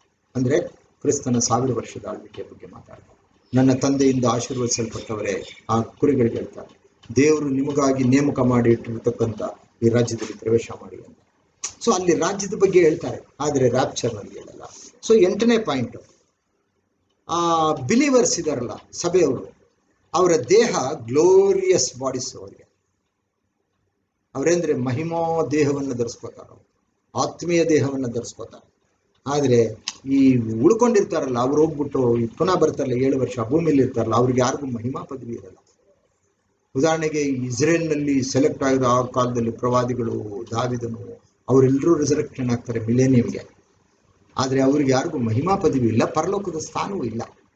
ಅದರಿಂದ ಸಭೆ ಅಂದರೆ ಬಹಳ ಶ್ರೇಷ್ಠ, ಅದನ್ನು ನಾವೆಲ್ಲ ಅರ್ಥ ಮಾಡ್ತೇವೆ. ಆದ್ದರಿಂದ ಈಗ ಅಂತ್ಯಕ್ಕೆ ಬರೋಣ. ಯಾಕೆ ಪೋಸ್ಟ್ ರ್ಯಾಪ್ಚರಿಸ್ಟು ಯಾಕೆ ಈ ಥರ ವಾದ ಮಾಡ್ತಾರೆ? 7 ವರ್ಷ ಆದಮೇಲೆ ಸಭೆ ಆ 7 ವರ್ಷದಲ್ಲಿ ಅದರಲ್ಲಿ ಭಾಗಿಯಾಗಬೇಕು. ಇದರಲ್ಲಿ ಏನೇನು ಡಿಸ್ಅಡ್ವಾಂಟೇಜಸ್ ಇದೆ ಅದನ್ನ ಹೇಳ್ತಾ ಹೋದ್ರೆ ಕಳೆದ ಬಾರಿನೇ ಬಹಳಷ್ಟು ಕವರ್ ಮಾಡಿದ್ದೀನಿ. ಈಗ ಒಟ್ಟಿಗೆ ಒಂದೇ ಸಲ ಕ್ರೈಸ್ಟ್ ಬಂದು ಆ ಸಭೆ ನಿಂತ್ಕೊಳ್ಳೋಕೆ ಹೋದ್ರೆ ಸಭೆ ಪರಲೋಕಕ್ಕೆ ಹೋಗೋದು ಯಾವಾಗ? ಯಜ್ಞದ ಕುರಿ ಆಚರಣೆ ಲಗ್ನ ಮಾಡ್ಕೊಳ್ಳೋದು ಯಾವಾಗ? ಒಂದು ಕ್ಯಾಬಿನೆಟ್ ಮಿನಿಸ್ಟರ್ ಎಲ್ಲ ಫಾರ್ಮ್ ಆಗಬೇಕು, ಅದು ಮುಗಿಸ್ಕೊಂಡು ಅವರು ಅರ್ಮಗದೊಂದು ಬಂದಿದ್ದೇವೆ, ಅರ್ಮಗದೊಂದು ಇದಕ್ಕೆ ಹೋಗ್ಬಿಟ್ರೆ ಸಮಯ ಎಲ್ಲಿದೆ? ಒಂದೇ. ಎರಡನೇದು, ಈ ಡಿಸ್ಟಿಂಗ್ವಿಷ್ ಮಾಡೋದು. ಈಗ ಸಭೆ ಯಾವುದು, ಯಾರೆಲ್ಲಾರದು ಎಣಿಸಿದ ಮಹಾಸಮೂಹ ಯಾವುದು, 1,44,000 ಯಾವುದು, ಬಿಲೀವರ್ಸ್ ಅಂದ್ರೆ ಯಾರ್ಯಾರು ಅಂತ ತೀರ್ಮಾನ ಮಾಡೋದು ಹೇಗೆ? ಇವೆಲ್ಲ ಡಿಸ್ಅಡ್ವಾಂಟೇಜ್ ಇದೆ. ಆದರೂ ಸಹ ಪೋಸ್ಟ್ ರ್ಯಾಪ್ಚರಿಸ್ಟು ಕೆಲವು ವಚನಗಳನ್ನ ಹಿಡ್ಕೊಂಡು ತಮ್ಮ ವಾದವನ್ನು ಮಂಡಿಸ್ತಾರೆ. ಯಾರ ಹತ್ರ ಆದರೂ ಚಾರ್ಲಿ ಅಲಿವಿಯಾ ಅದು ನೋ ಪ್ರೀ ರ್ಯಾಪ್ಚರ್ ಅಂತ ಒಂದು ಬುಕ್ ಬರೆದಿದ್ದಾರೆ, ಅದನ್ನು ಬಹಳ ಓದಿದ್ದೀನಿ ನಾನು ಕೂಲಂಕಷವಾಗಿ. ಅವರು ಆಧಾರ ಮಾಡ್ಕೊಳ್ಳೋದು ಏನಪ್ಪ ಅಂತ ಹೇಳಿದ್ರೆ ತುತೂರಿ. ಆ ತುತೂರಿ ಹಿಡ್ಕೋತಾರೆ. ಏನ್ ತುತೂರಿ ನೋಡಿ, ತುತೂರಿ ಊದ್ದಾಗ ಇವೆಲ್ಲ ಆಗೋದು. ಅದರಲ್ಲಿ ಬೇರೆ 1 ಕೊರಿಂಥ 15:52 ಕಡೆ ತುತೂರಿ ಅಂತ ಹೇಳ್ಬಿಟ್ಟಿದ್ದಾರೆ. ಆದರೆ ಕಡೆ ತುತೂರಿಯ ಧ್ವನಿಯಾಗುವಾಗ ನಾವೆಲ್ಲರೂ ಒಂದೇ ಕ್ಷಣದಲ್ಲಿ ರೆಪ್ಪೆ ಬಡಿಯುವಷ್ಟರಲ್ಲಿ ಮಾರ್ಪಡುವೆವು. ರೆಪ್ಪೆ ಬಡಿಯಲ್ಲಿ ಮಾರ್ಪಡೋದು ನಾನೇ ಹೇಳಿದೆ, ಕಡೆ ತುತೂರಿ ಅಂತ ಇದೆ. ಹಾಗಾದ್ರೆ ಈ ಕಡೆ ತುತೂರಿ ಬಗ್ಗೆ ಎಲ್ಲಿ ಹೇಳಿದೆ ಅಂದ್ರೆ 7 ತುತೂರಿಗಳಿಗೆ ಹೋಗ್ಬಿಟ್ರು. ಕಡೆ ತುತೂರಿ ಅಂದು ಮಾತ್ರಕ್ಕೆ ಪ್ರಕಟಣ ಗ್ರಂಥದಲ್ಲಿ ಹೇಳಿರ್ತಕ್ಕಂಥ ಆ ತುತೂರಿನ 8ನೇ ಅಧ್ಯಾಯದಲ್ಲಿ ತುತೂರಿಗಳು 7 ತುತೂರಿ ಬರ್ತದೆ, ಅದೇನ? ಹಾಗಾದ್ರೆ 7ನೇ ತುತೂರಿ ಎಲ್ಲಿ ಬರುತ್ತೆ? ಅದು ಪ್ರಕಟಣ ಗ್ರಂಥ 11:15 ಬರ್ತಾರೆ. ಏನು? 7ನೇ ದೇವದೂತನು ತುತೂರಿಯನ್ನು ಊದಿದನು, ಆಗ ಪರಲೋಕದಲ್ಲಿ ಮಹಾಶಬ್ದ ಉಂಟಾಯಿತು, ಲೋಕದ ರಾಜ್ಯಾಧಿಕಾರಿಗೂ ನಮ್ಮ ಕರ್ತನಿಗೂ ಆತನು ಅಭಿಷೇಕಿಸಿದವನಿಗೂ ಉಂಟಾಯಿತು. ಸೊ ಈ ಕಡೆ ತುತ್ತೂರಿನೇ 1 ಕೊರಿಂಥ 15:52 ಹೇಳಿರೋದು. ಅಲ್ಲಿ ಕಡೆ ತುತ್ತೂರಿ, ಇಲ್ಲಿ ಕೊನೆ ತುತ್ತೂರಿ 7ನೇ ದೇವದೂತ ತಾನೆ. ಕೊನೆ ತುತ್ತೂರಿ 7 ಜನ ತುತ್ತೂರಿ ಇಟ್ಕೊಂಡಿದ್ರು, 7ನೇ ತುತ್ತೂರಿ 7ನೇ ದೇವದೂತ ಊದ್ರೆ ಅದೇ ಕಡೆ ತುತ್ತೂರಿ. ಈ ತರ ವಾದ ನೋಡಿ. ತುತ್ತೂರಿ ಊದೋದು ಆಯಾ ಸಂದರ್ಭದಲ್ಲಿ ಅದು ಕಡೆ ಆಗ್ತದೆ. ಅಲ್ಲಿ 7ನೇ ತುತ್ತೂರಿ ಅಂದ್ರು, ಅದೇ ಕಡೆ ಏನಲ್ಲ. ಬೇಕಾದಷ್ಟಲ್ಲಿ ಇದು ಒಂದು ಮಿಲಿಟರಿ ಇವೆಂಟ್. ಇದು ಈ ಮಿಲಿಟರಿನಲ್ಲಿ ಯುದ್ಧಕ್ಕೆ ರೆಡಿ ಆಗಿ ಅಂದ್ರೆ ಒಂದು ತುತ್ತೂರಿ ಇದೆ, ಶಾಂತಿಗೆ ಬನ್ನಿ ಅಂದ್ರೆ ತುತ್ತೂರಿ ಇದೆ, ಯುದ್ಧಕ್ಕೆ ಹೊರಡಿ ಅಂದ್ರೆ ತುತ್ತೂರಿ ಇದೆ, ಸೂರ್ಯಾಸ್ತಮ ಆದರೆ ಈ ಯುದ್ಧ ನಿಲ್ಲಬೇಕಂದ್ರೆ ತುತ್ತೂರಿಗಳು ಊದ್ತಾರೆ. ಅದರಲ್ಲಿ ಯಾವ್ದು ಕಡೆ ತುತ್ತೂರಿ? ಪ್ರಕಟಣಾ ಗ್ರಂಥದಲ್ಲಿ 7 ದೇವದೂತರಿದ್ರು, ಆ 7ನೇ ದೇವದೂತ ಕಡೆ ತುತ್ತೂರಿ ಊದ್ತಾರೆ. ಹೋಗ್ಲಿ, ನಾವು 11:25 ಪ್ರಕಟಣಾ ಗ್ರಂಥವನ್ನು 11:15 ಪ್ರಕಟಣಾ ಗ್ರಂಥದಲ್ಲಿ ನೋಡಿದ್ರು 7ನೇ ತುತ್ತೂರಿ ಊದ್ದಾಗ ಕ್ರೈಸ್ಟ್ ಬಂದ್ಬಿಡಲ್ಲ. ಯಾಕಂದ್ರೆ ಅದಾದ್ಮೇಲೆ 7 ಉಪದ್ರವದ ಪಾತ್ರಗಳಿದೆ. ಅದೆಲ್ಲ ಆಗಿ 7 ವರ್ಷ ಮುಗಿದಾಗ ಕ್ರಿಸ್ತ ಬರೋದು.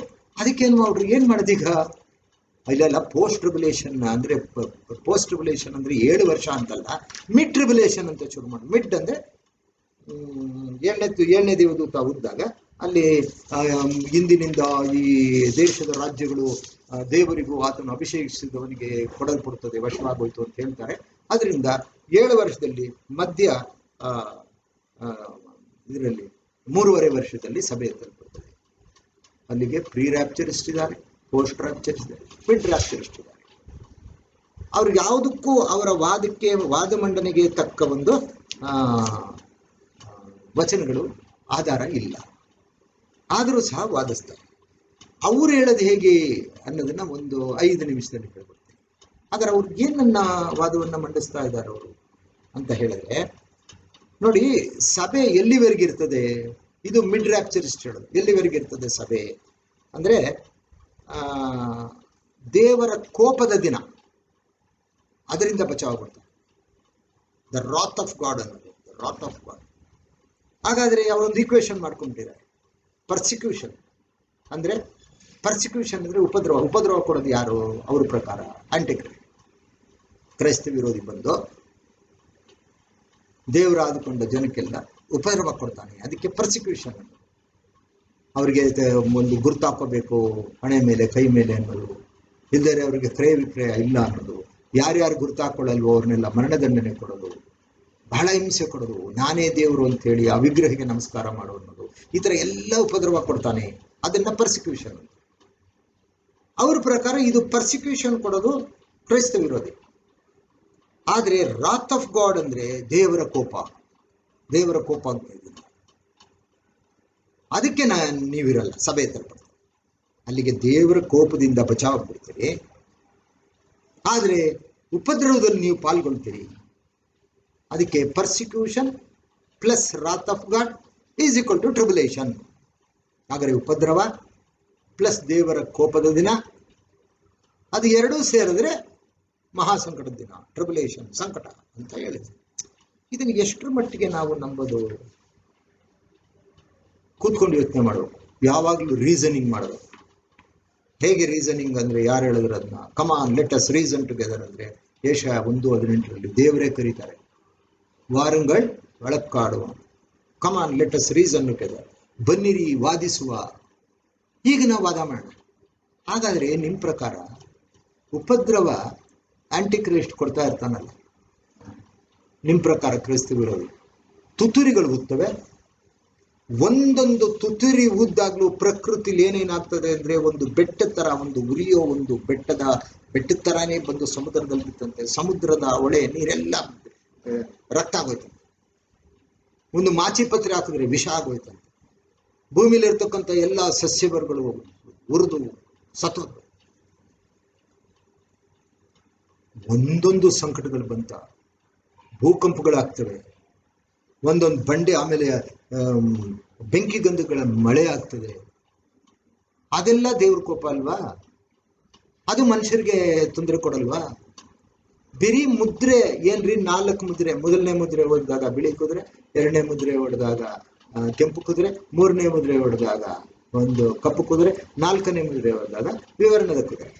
ಒಂದೊಂದು ಕುದುರೆ ಬಂದಾಗ ಒಂದೊಂದು ಆಗುತ್ತೆ. ಆಗ ಭೂಲೋಕದಲ್ಲಿ ಹೆಚ್ಚು ಕಮ್ಮಿ 1ನೇ 4 ಭಾಗ, 4 ಕುದುರೆ ಅಂದ್ರೆ ಅದ್ರ ಮೊದಲನೇ ಕುದುರೆ ಲೆಕ್ಕ ಬೇಡ, 2 ಕೆಂಪು ಕುದುರೆ, ಕಪ್ಪು ಕುದುರೆ, ವಿವರಣ ಕುದುರೆ. ಇದು 3 ಕುದುರೆಗಳ ವಿಷಯ ಓದ್ದಾಗಲೇನೆ ಭೂಮಿಯಲ್ಲಿ 1ನೇ 4 ಭಾಗ ಹತ್ರ ಆಗ್ಬಿಡುತ್ತೆ. ಒಂದೊಂದು ತುತ್ತೂರಿಗಳು ಉದ್ದಾಗ 1ನೇ 3 ಭಾಗ, 1ನೇ 3 ಭಾಗ, 1ನೇ 3 ಭಾಗ ಹತ ಆಗ್ಬಿಡುತ್ತೆ. ವಾರ ಫರ್ಮೆಗದವನು ನಡೆಯೋ ಅಷ್ಟರಲ್ಲಿ ಅರ್ಧಕ್ಕರ್ಧ ಜನ ಈ ಭೂಲೋಕದಲ್ಲಿ ಸತ್ತೇ ಹೋಗಿರುತ್ತೆ. ಅದು ಯಾಕೆ ಮಿಡ್ ರ್ಯಾಪ್ಚರ್ ಅನ್ನೋದು? ದೇವ್ರ ಕೋಪಕ್ಕೆ ಇವರು ಗುರಿ ಆಗಲ್ಲ ಅಂದ್ರೆ ಕ್ಯಾಟಾಸ್ಟ್ರಫಿ ಅಂತ ಅಂದ್ರೆ, ಈ ಪ್ರಕೃತಿಲಿ ಆಗ್ತಕ್ಕಂಥ, ಈಗ ಆನೆಕಲ್ಲು, ಬೆಂಕಿ ಗಂಧಗಳ ಮಳೆ ಮನುಷ್ಯನ ಮೇಲೆ ಸುರಿದ್ರೆ ಸಭೆಯಲ್ಲಿ ಸದಸ್ಯರ ಮೇಲೆ ಸುರಿಯಲ್ವಾ? ಅವ್ರನ್ನ ದೇವ್ರ ಹೆಂಗ್ ರಕ್ಷಣೆ ಮಾಡೋಕ್ಕಾಗುತ್ತೆ? ಮಳೆ ಅಂದ್ರೆ ಎಲ್ಲಾ ಕಡೆ ಸುರಿಯುತ್ತೆ. ಆವಾಗ್ಲೂ ಕೆಲವರು ವಾದ ಮಾಡ್ತಾರೆ, ಇಸ್ರೇಲ್ ಜನ ಎಲ್ಲ ಈಜಿಪ್ಟ್ನಲ್ಲಿ ಇದ್ರು 10 ಬಾಧೆಗಳನ್ನ ದೇವರು ತಂದ್ರು. ಆದ್ರೆ 10 ಬಾಧೆಗಳಿಂದ ಇಸ್ರೇಲ್ಗೆ ರಕ್ಷಣೆ ಆಗಿಲ್ವಾ? ಅವ್ರು ಹೌದು, ಗೋಷಾನ್ ಅಂತ ಒಂದು ಊರಲ್ಲಿದ್ರು. ಬರೀ ಈಜಿಪ್ಟ್ ಅವ್ರ ಮೇಲೆ ಮಾತ್ರ 10 ಬಾಧೆಗಳು ಅವ್ರನ್ನ ಬಾಧಿಸಿದ್ವು, ಇಸ್ರೇಲ್ನ ಬಾಧಿಸ್ಲಿಲ್ಲ ಇರ್ಬೋದು. ಅದೇ ತರ ಇಲ್ಲೂ ಅಷ್ಟೇ, ಸಭೆ ಇದ್ರು ಆ 7 ವರ್ಷದಲ್ಲಿ ಸಭೆನ ದೇವರು ರಕ್ಷಣೆ ಮಾಡ್ತಾರೆ. ಸಭೆ ಒಂದೇ ಕಡೆ ಇದು ಈ ಹೋಲಿಕೆನೂ ತಪ್ಪು. ಗೋಷಾನ್ನಲ್ಲಿರೋದು ಈಜಿಪ್ಟ್ ಒಂದು ದೇಶ, ಅದ್ರಲ್ಲಿ ಒಂದು ಊರು ಗೋಷಾನ್. ಆ ಈಜಿಪ್ಟ್ ಮೇಲೆ ಮಾತ್ರ ದೇವರು 10 ಬಾಧೆಗಳನ್ನ ತಂದ್ರು, ಆ ಒಂದು ಭಾಗ ಬಿಟ್ರು. ಅದು ಸಾಧ್ಯ ಇದೆ. ಈಗ ಸಭೆ ಹೆಂಗಿದೆಯಾ? ಸಕಲ ಕುಲ, ಭಾಷೆ, ಪ್ರಜೆ, ಜನಾಂಗ ಇಡೀ ವಿಶ್ವದಲ್ಲಿ ನಡ್ಕೊಂಡ್ಬಿಟ್ಟಿದ್ದಾರೆ ದೇವ್ರ ಮಕ್ಕಳು. ಕ್ರಿಸ್ತನ ಶರೀರದಲ್ಲಿ ಅಂಗಾಂಗಳ ಕರೆಯಲ್ಪಟ್ಟರು ಮೊದಲಿಗೆ ಇದ್ದು ಸಭೆ ಇಡೀ ವಿಶ್ವದಲ್ಲಿ ಹರಡಿದ್ದಾರೆ. ಅಲ್ಲಿ ಬರೀ ಇಸ್ರೇಲ್ ಮಾತ್ರ ಅಲ್ರಿ. ಅದನ್ನ ಇಲ್ಲಿ ಹೋಲಿಕೆ ಯಾಕೆ ಮಾಡ್ಬೇಕು? ಹಂಗ್ ಮಾಡಿದ ಇದು ವಿತಂಡವಾದ ಅಂತ. ಯಾವಾಗ ನಾನು ಪ್ರತಿಪಾದಿಸ್ತಕ್ಕಂಥ ವಿಷಯ ಅದಕ್ಕೆ ಸರಿಯಾದ ಒಂದು ಮಾಹಿತಿ ಇರಲ್ವೋ, ಅವಾಗ ಯಾವ್ದಾವುದನ್ನ ಸಂಬಂಧಪಡದನ್ನೆಲ್ಲ ತಗೊಂಡು ಅದನ್ನ ಇದಕ್ಕೆ ಹೋಲಿಕೆ ಮಾಡೋದು. ನೀವು ಯೋಚನೆ ಮಾಡೋಣ, ಗೋಶಾನು ಒಂದು ಒಂದು ಸಣ್ಣ ಊರು, ಅದನ್ನ ರಕ್ಷಣೆ ಮಾಡಿದ್ರು ದೇವರು. ಸಾಧ್ಯ ಇದೆ, ಯಾಕಂದ್ರೆ ಈಜಿಪ್ಟ್ ಮೇಲೆ ಮಾತ್ರ 10 ಬಾಧೆಗಳು. ಈಗ ಈ ಬಾಧೆಗಳು ಬರೀ ಒಂದು ನಗರಕ್ಕೋ, ಒಂದು ರಾಷ್ಟ್ರಕ್ಕೋ, ಒಂದು ಪ್ರಾಂತ್ಯಕ್ಕೋ ಸೀಮಿತವಾಗಿದೆಯಾ? ಇಲ್ಲ, ಇಡೀ ವಿಶ್ವದಲ್ಲಿ ಆಗ್ತಕ್ಕಂಥದ್ದು ಇದು. ಆ ಬಿಳಿ ಕುದುರೆ ಆಗಲಿ, ಕೆಂಪು ಕುದುರೆ ಆಗಲಿ, ಕರಿ ಕುದುರೆ ಆಗಲಿ, ಒಂದೊಂದು ತುತ್ತೂರಿಗಳು ಉದ್ದಾಗ, ಆ ಆನೆಕಲ್ಲು ಮಳೆ ಅಥವಾ ಬೆಂಕಿ ಗಂಧಗಳ ಮಳೆ, ಅದು ಬರೀ ಒಂದೇ ಕಡೆ ಸುರಿಸ್ತಾರ? ಒಬ್ಬೊಬ್ಬ ಸಭೆ ಸದಸ್ಯ ವಿಶ್ವದಲ್ಲಿ ಎಲ್ಲೆಲ್ಲೋ ಇದ್ದಾನೆ, ಅವನ ಮೇಲೆ ಮಾತ್ರ ಸುರಿಯಲ್ವಾ, ಅವನ ಮನೆ ಮೇಲೆ ಸುರಿಯಲ್ವಾ? ಇದು ವಿತಂಡ. ಅದಕ್ಕೇನೆ ರ್ಯಾಪ್ಚರ್ ಇರೋದು. ಪ್ರೀ ರ್ಯಾಪ್ಚರ್ ಯಾಕೆ ಹೇಳ್ತಾರೆ ಅಂದ್ರೆ, ಮತ್ತೆ ಇದು ತಪ್ಪು. ಪರ್ಸಿಕ್ಯೂಷನ್ ಅಂದ್ರೆ ಉಪದ್ರವದ ಸಮಯದಲ್ಲಿ ಇರ್ತಾರೆ, ದೇವರ ಕೋಪದಲ್ಲಿ ಇರಲ್ಲ ಅಂದ್ರೆ ಎಲ್ಲವೂ ದೇವರ ಚಿತ್ತವೇ, ಎಲ್ಲವೂ ದೇವರ ಯೋಜನೆನೇ.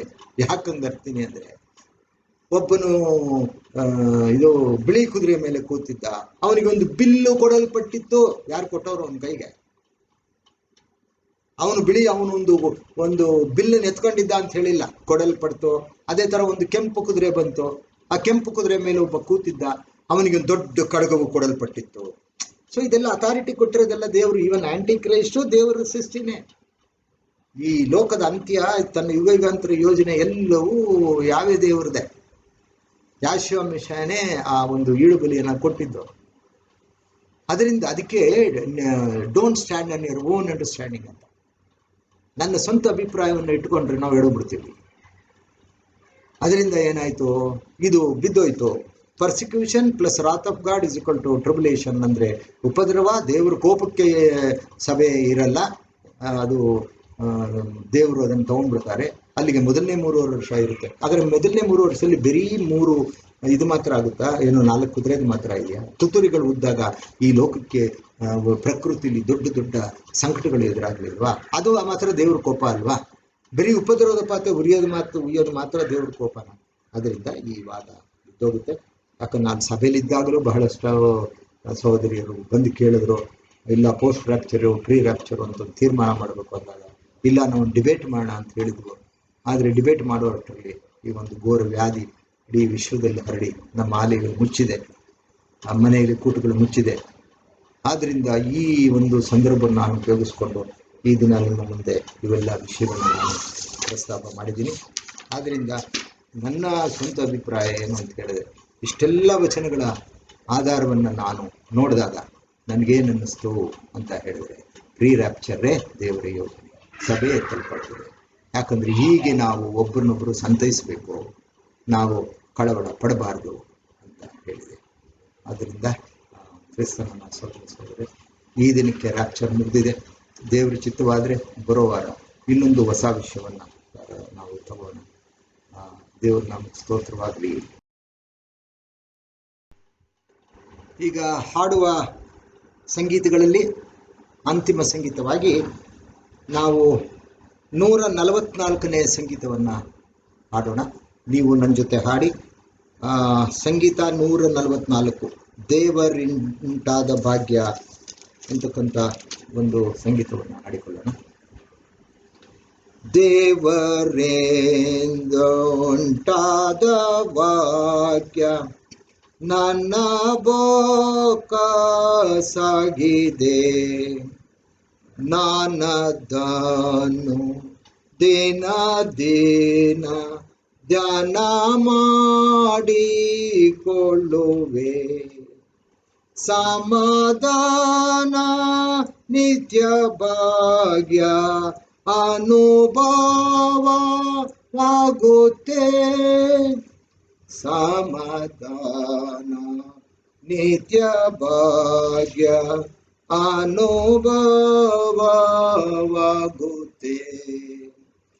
ದುಷ್ಟನಾದ ವನ ಮೋಸ ಎಂದು ಪ್ರಾಪ್ತಿಸಿದರೆ, ದೇವರಾತ್ಮ ಖಡ್ಗದಿಂದ ಎದುರಿಸಿ ನಿಲ್ಲುವೆ. ಧೈರ್ಯವಾಗಿ ಯುದ್ಧ ಮಾಡಿ ಜಯಶಾಲಿಯಾಗುವೆ. ಧೈರ್ಯವಾಗಿ ಯುದ್ಧ ಮಾಡಿ ಜಯಶಾಲಿಯಾಗುವೆ. ಲೋಕದಲ್ಲಿ ಬಾಧೆ ಭೀತಿ ದುಃಖ ಕಷ್ಟ ಬಂದರು ದೇವವಾಕ್ಯ ಓ ವಿಶ್ರಾಂತಿ ಕೊಡಬಲ್ಲವುಳ್ಳದು.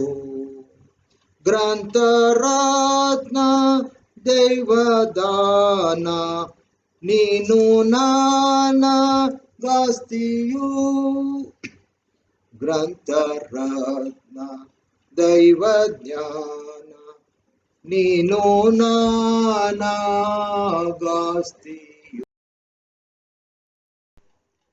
ಪ್ರಾರ್ಥನೆ ಮಾಡೋಣ.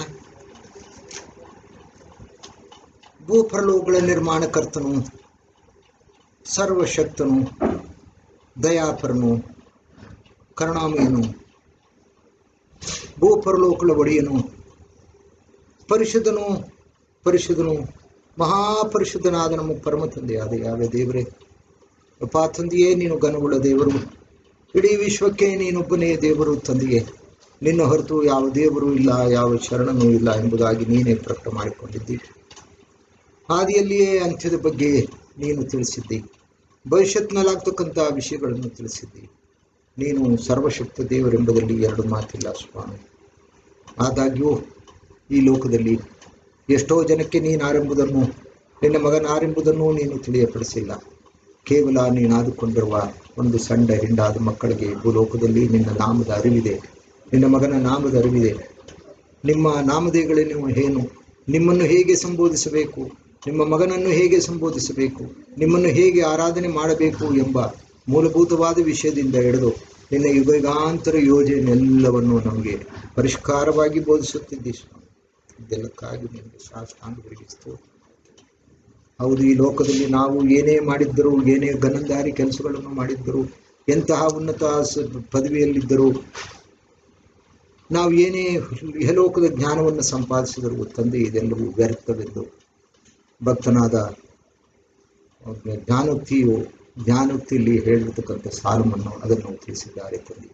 ನೀನು ಈ ಭೂಲೋಕದಲ್ಲಿ ಆಕಾಶದ ಕೆಳಗೆ ಪಡುವ ಪ್ರಯಾಸವೂ ವ್ಯರ್ಥವೇ ವ್ಯರ್ಥ, ಗಾಳಿಯನ್ನು ಹಿಂದಟ್ಟಿದ ಹಾಗೆ ನೀನೇ ಅದರ ಅರ್ಥವನ್ನು ನಮಗೆ ತಿಳಿಸಿಕೊಟ್ಟಿದ್ದೀವಿ. ನಿನ್ನ ಯೋಜನೆಯು ನಿರಂತರವಾಗಿ ನಡೆಯುತ್ತದೆ, ಯಾವುದೇ ಅಡೆತಡೆಗಳಿಲ್ಲದೆ ಅದು ನಡೆಯುತ್ತದೆ. ಮನುಷ್ಯನು ಏನೇ ಪ್ರಯತ್ನ ಮಾಡಿದರೂ ಆ ಯೋಜನೆಯನ್ನು ನಿಲ್ಲಲು ಸಾಧ್ಯವಿಲ್ಲ ಎಂಬುದನ್ನು ಗಾಳಿಗೆ ಹೋಲಿಕೆ ಮಾಡಿ ಗಾಳಿಯನ್ನು ಹಿಂದಟ್ಟಿದ ಹಾಗೆ ಅದು ವಿವರಣೆ ಇದೆ ಸ್ವಾಮಿ. ಇಂತಹ ಜ್ಞಾನವನ್ನು ನಮಗೆ ಕೊಟ್ಟಿದ್ದಕ್ಕಾಗಿ ನಿನ್ನ ನಾಮಕ್ಕೆ ಸ್ತೋತ್ರ. ಇದು ತಂದೆಯೇ, ನಾವು ಬಹಳ ಕಠಿಣ ಕಾಲದಲ್ಲಿದ್ದೇವೆ, ಬಹಳ ಸಂಕಟದ ದಿನಗಳಿದ್ದೇವೆ ತಂದೆ. ಅದನ್ನು ನಾವು ಪ್ರವಾದನೆಯಲ್ಲಿ ಹುಡುಕಿದಾಗ ನಮ್ಮ ವಿಮೋಚಕನೂ ಒಡೆಯನು ನಂಬಿಕೆಯನ್ನು ಹುಟ್ಟಿಸುವವನು ಪೂರೈಸುವನು ಆದ ಯಾಶುವ ಮೆಷಾಯನು ಮತ್ತ 24 ಬರೆಸಿಟ್ಟಿದ್ದಾರೆ ತಂದೆ. ನಿಮ್ಮಲ್ಲಿ ಭೂಕಂಪಗಳಾಗುವುದು, ಕ್ಷಾಮ ಬರುವುದು, ಘೋರ ವ್ಯಾಧಿಯು ಹಬ್ಬುವುದು, ಜನಕ್ಕೆ ವಿರೋಧವಾಗಿ ಜನ, ರಾಜ್ಯಕ್ಕೆ ವಿರೋಧವಾಗಿ ರಾಜ್ಯವು ಎದ್ದು ಇದೆಲ್ಲ ಆಗುವುದು ಅವಶ್ಯ. ನೀವು ಕಳವಳ ಪಡಬೇಡಿ, ಇದೆಲ್ಲವೂ ನೂತನ ಕಾಲ ಹುಟ್ಟುವ ಪ್ರಸವವಾಗಿನ ಕಾಲ ಪ್ರಾರಂಭ ಎಂಬುದಾಗಿ ಹೇಳಿದರು. ಹಾಗೆ ನಾವು ಈ ಮೂರನ್ನೂ ನೋಡುತ್ತಿದ್ದೇವೆ ತಂದೆಯೇ. ಒಂದಾದ ಮೇಲೆ ಒಂದು ವ್ಯಾಧಿಯು ಘೋರವಾಗುತ್ತಾ ಅದರ ತೀವ್ರತೆಯು ಹೆಚ್ಚುತ್ತಾ ಹೋಗಿ ಬಹಳ ಜನರನ್ನು ಬಲಿ ತೆಗೆದುಕೊಂಡಿದೆ. ಇದರ ಜೊತೆಗೆ ಇಸ್ರೇಲ್ನಲ್ಲಿ ಯುದ್ಧವೂ ಸಹ ಆಗಿ ಈಗ ನಿಂತಿದೆ ಸ್ವಾಮಿ. ಇದೆಲ್ಲವನ್ನು ನೋಡುವಾಗ ನಾವು ಅಂದುಕೊಳ್ಳುತ್ತೇವೆ ನಾವು ಅಂತ್ಯ ದಿನಗಳಲ್ಲಿದ್ದೇವೆ. ಆದಾಗ್ಯೂ ತಂದೆಯೇ, ಮಣ್ಣಿನ ಘಟಕದಲ್ಲಿರುವ ನಾವು ಎಲ್ಲರಂತೆ ನಾವು ಹೆದರುತ್ತೇವೆ. ಆದರೆ ಆಗಿಂದಾಗಿ ನಿನ್ನ ವಚನವು ನಮ್ಮನ್ನು ಪುಷ್ಟಿಗೊಳಿಸುತ್ತದೆ, ಬಲ ಕೊಡುತ್ತದೆ ತಂದೆಯೇ. ನಿನ್ನ ವಾಕ್ಯದಲ್ಲಿ ನೀನು ಬರೆಸಿಟ್ಟಿದ್ದೀವಿ, ನಿನ್ನಲ್ಲಿ ಆಸಕ್ತನಾಗಿರುವವರನ್ನು ನಾನು ರಕ್ಷಿಸುವನು. ಅವರು ಮೊರೆಯಿಟ್ಟಾಗ ಅವರ ಪ್ರಾರ್ಥನೆಯನ್ನು ಕೇಳುವನು. ಅವರ ಇಕ್ಕಟ್ಟಿನ ದಿನದಲ್ಲಿ ಅವರ ಹತ್ತಿರವಿದ್ದು ಅವರನ್ನು ರಕ್ಷಿಸುವನು, ವಿಶೇಷ ರಕ್ಷಣೆಯನ್ನು ಅವರು ಒದಗಿಸಿಕೊಡುವನು ಎಂಬುದಾಗಿ ಹೇಳುತ್ತೀವಿ. ಇದೆಲ್ಲವೂ ಅಭಯ ವಚನಗಳು ನಮ್ಮನ್ನು ಕಾಪಾಡುತ್ತಿವೆ. ನಾವು ಮಣ್ಣಿನ ಘಟಕದಲ್ಲಿದ್ದು ಏನೇ ಹೆದರಿದಲು ಈ ವಾಕ್ಯಗಳು ನಮ್ಮ ಜೊತೆ ಇದ್ದು ಅದನ್ನು ನಮ್ಮನ್ನು ಸಂತೈಸುತ್ತಿವೆ ಸ್ವಾಮಿ. ಇಂತಹ ಒಂದು ಸ್ಥಿತಿಯಲ್ಲಿ ನಮ್ಮನ್ನು ಇಟ್ಟದಕ್ಕಾಗಿ ನಿನಗೆ ಸಾಷ್ಟಾಂಗವಾಗಿ ಸ್ತೋತ್ರ ಮಾಡುತ್ತೇವೆ. ಹೌದು, ನಮ್ಮ ಸುತ್ತಲೂ ಘೋರವಾದ ವ್ಯಾಧಿಯು ಹರಡಿಕೊಂಡು ಬಹಳಷ್ಟು ಜನ ಸಾಯುತ್ತಿದ್ದರೂ ಸಹ ನಾವು ನಿರ್ಭಯವಾಗಿ ನಿನ್ನನ್ನು ಧ್ಯಾನಿಸುತ್ತೇವೆ. ಸಂಗೀತಗಳನ್ನು, ಕೀರ್ತನೆಗಳನ್ನು ಹಾಡಿ ನಿನ್ನ ನಾಮವನ್ನು ಘನಪಡಿಸುವ ಪ್ರಯತ್ನವನ್ನೆಲ್ಲ ಮಾಡುತ್ತಿದ್ದೇವೆ. ನಿನಗೆ ಸ್ತೋತ್ರ ಹೇಳುತ್ತಿದ್ದೇವೆ, ಸ್ತುತಿ ಯಜ್ಞಗಳನ್ನು ಮಾಡುತ್ತಿದ್ದೇವೆ. ಇದೇ ನಮಗೆ ಒಂದು ಆಯುಧಗಳಾಗಿವೆ ಸ್ವಾಮಿ. ಇಂತಹ ಸ್ಥಿತಿಯಲ್ಲಿ ನಮ್ಮನ್ನು ಇಟ್ಟಿದ್ದಕ್ಕಾಗಿ ನಿನಗೆ ಹೇಗೆ ನಾವು ಕೃತಜ್ಞತೆಯನ್ನು ಸಲ್ಲಿಸಬೇಕೆಂದು ನಮಗೆ ಗೊತ್ತಿಲ್ಲ ತಂದೆಯೇ. ಆದಾಗ್ಯೂ ನಿನಗೆ ಸ್ತೋತ್ರದಿಂದ ಹೇಳುತ್ತೇನೆ. ಇದು ತಂದೆಯೇ, ಈ ಒಳ್ಳೆಯ ದಿನವನ್ನು, ಈ ಸಮಯವನ್ನು, ಸಂದರ್ಭವನ್ನು ಕೊಟ್ಟು ಈ ಭಾನುವಾರದಲ್ಲಿ ನಮ್ಮ ಸಭೆಗಳು ಮುಚ್ಚಲ್ಪಟ್ಟಿದ್ದರೂ ಸಹ ನಾವು ನಮ್ಮ ಮನೆಗಳಲ್ಲಿಯೇ ಒಟ್ಟಾಗಿ ಸೇರಿ ನಾವು ತಲೆಬಾಗಿ ನಿನ್ನನ್ನು ಧ್ಯಾನಿಸುವಂತೆಯೂ ನಿನಗೆ ಕೃತಜ್ಞ ಸ್ಥಿತಿಯನ್ನು ಹೇಳುವಂತೆಯೂ ಈ ಅವಕಾಶಗಳನ್ನು ನಮಗೆ ಕೊಡುತ್ತಿದ್ದಿ, ಸಂದರ್ಭಗಳನ್ನು ಕೊಡುತ್ತಿದ್ದಿ, ಸ್ಥಳವನ್ನು ಕೊಡುತ್ತಿದ್ದಿ. ಇದೆಲ್ಲಕ್ಕಾಗಿಯೂ ನಿನಗೆ ನಾವು ಸ್ತೋತ್ರರಾಗಿದ್ದೇವೆ. ಇದು ತಂದೆಯೇ, ನೀನು ನಮ್ಮ ಸಭೆಯಲ್ಲಿರ್ತಕ್ಕಂಥ ಪ್ರತಿಯೊಬ್ಬರು ನೀನು ಬಲ್ಲವನಾಗಿದ್ದಿ. ಅವರೆಲ್ಲರೂ ನಿನ್ನ ಆರಾಧಕರು, ನೀನು ಆದುಕೊಂಡ ಪ್ರಜೆಗಳು. ನಮ್ಮಲ್ಲಿ ವಯಸ್ಕರಿದ್ದಾರೆ, ಯೌವನಸ್ಥರಿದ್ದಾರೆ, ಸಹೋದರರಿದ್ದಾರೆ, ಮಕ್ಕಳಿದ್ದಾರೆ. ಇವರೆಲ್ಲರೂ ಒಟ್ಟಾಗಿ ನಿನ್ನನ್ನು, ನಿನ್ನ ಮಗನನ್ನು ನಂಬಿರತಕ್ಕಂಥ ಜೀವಿಗಳು.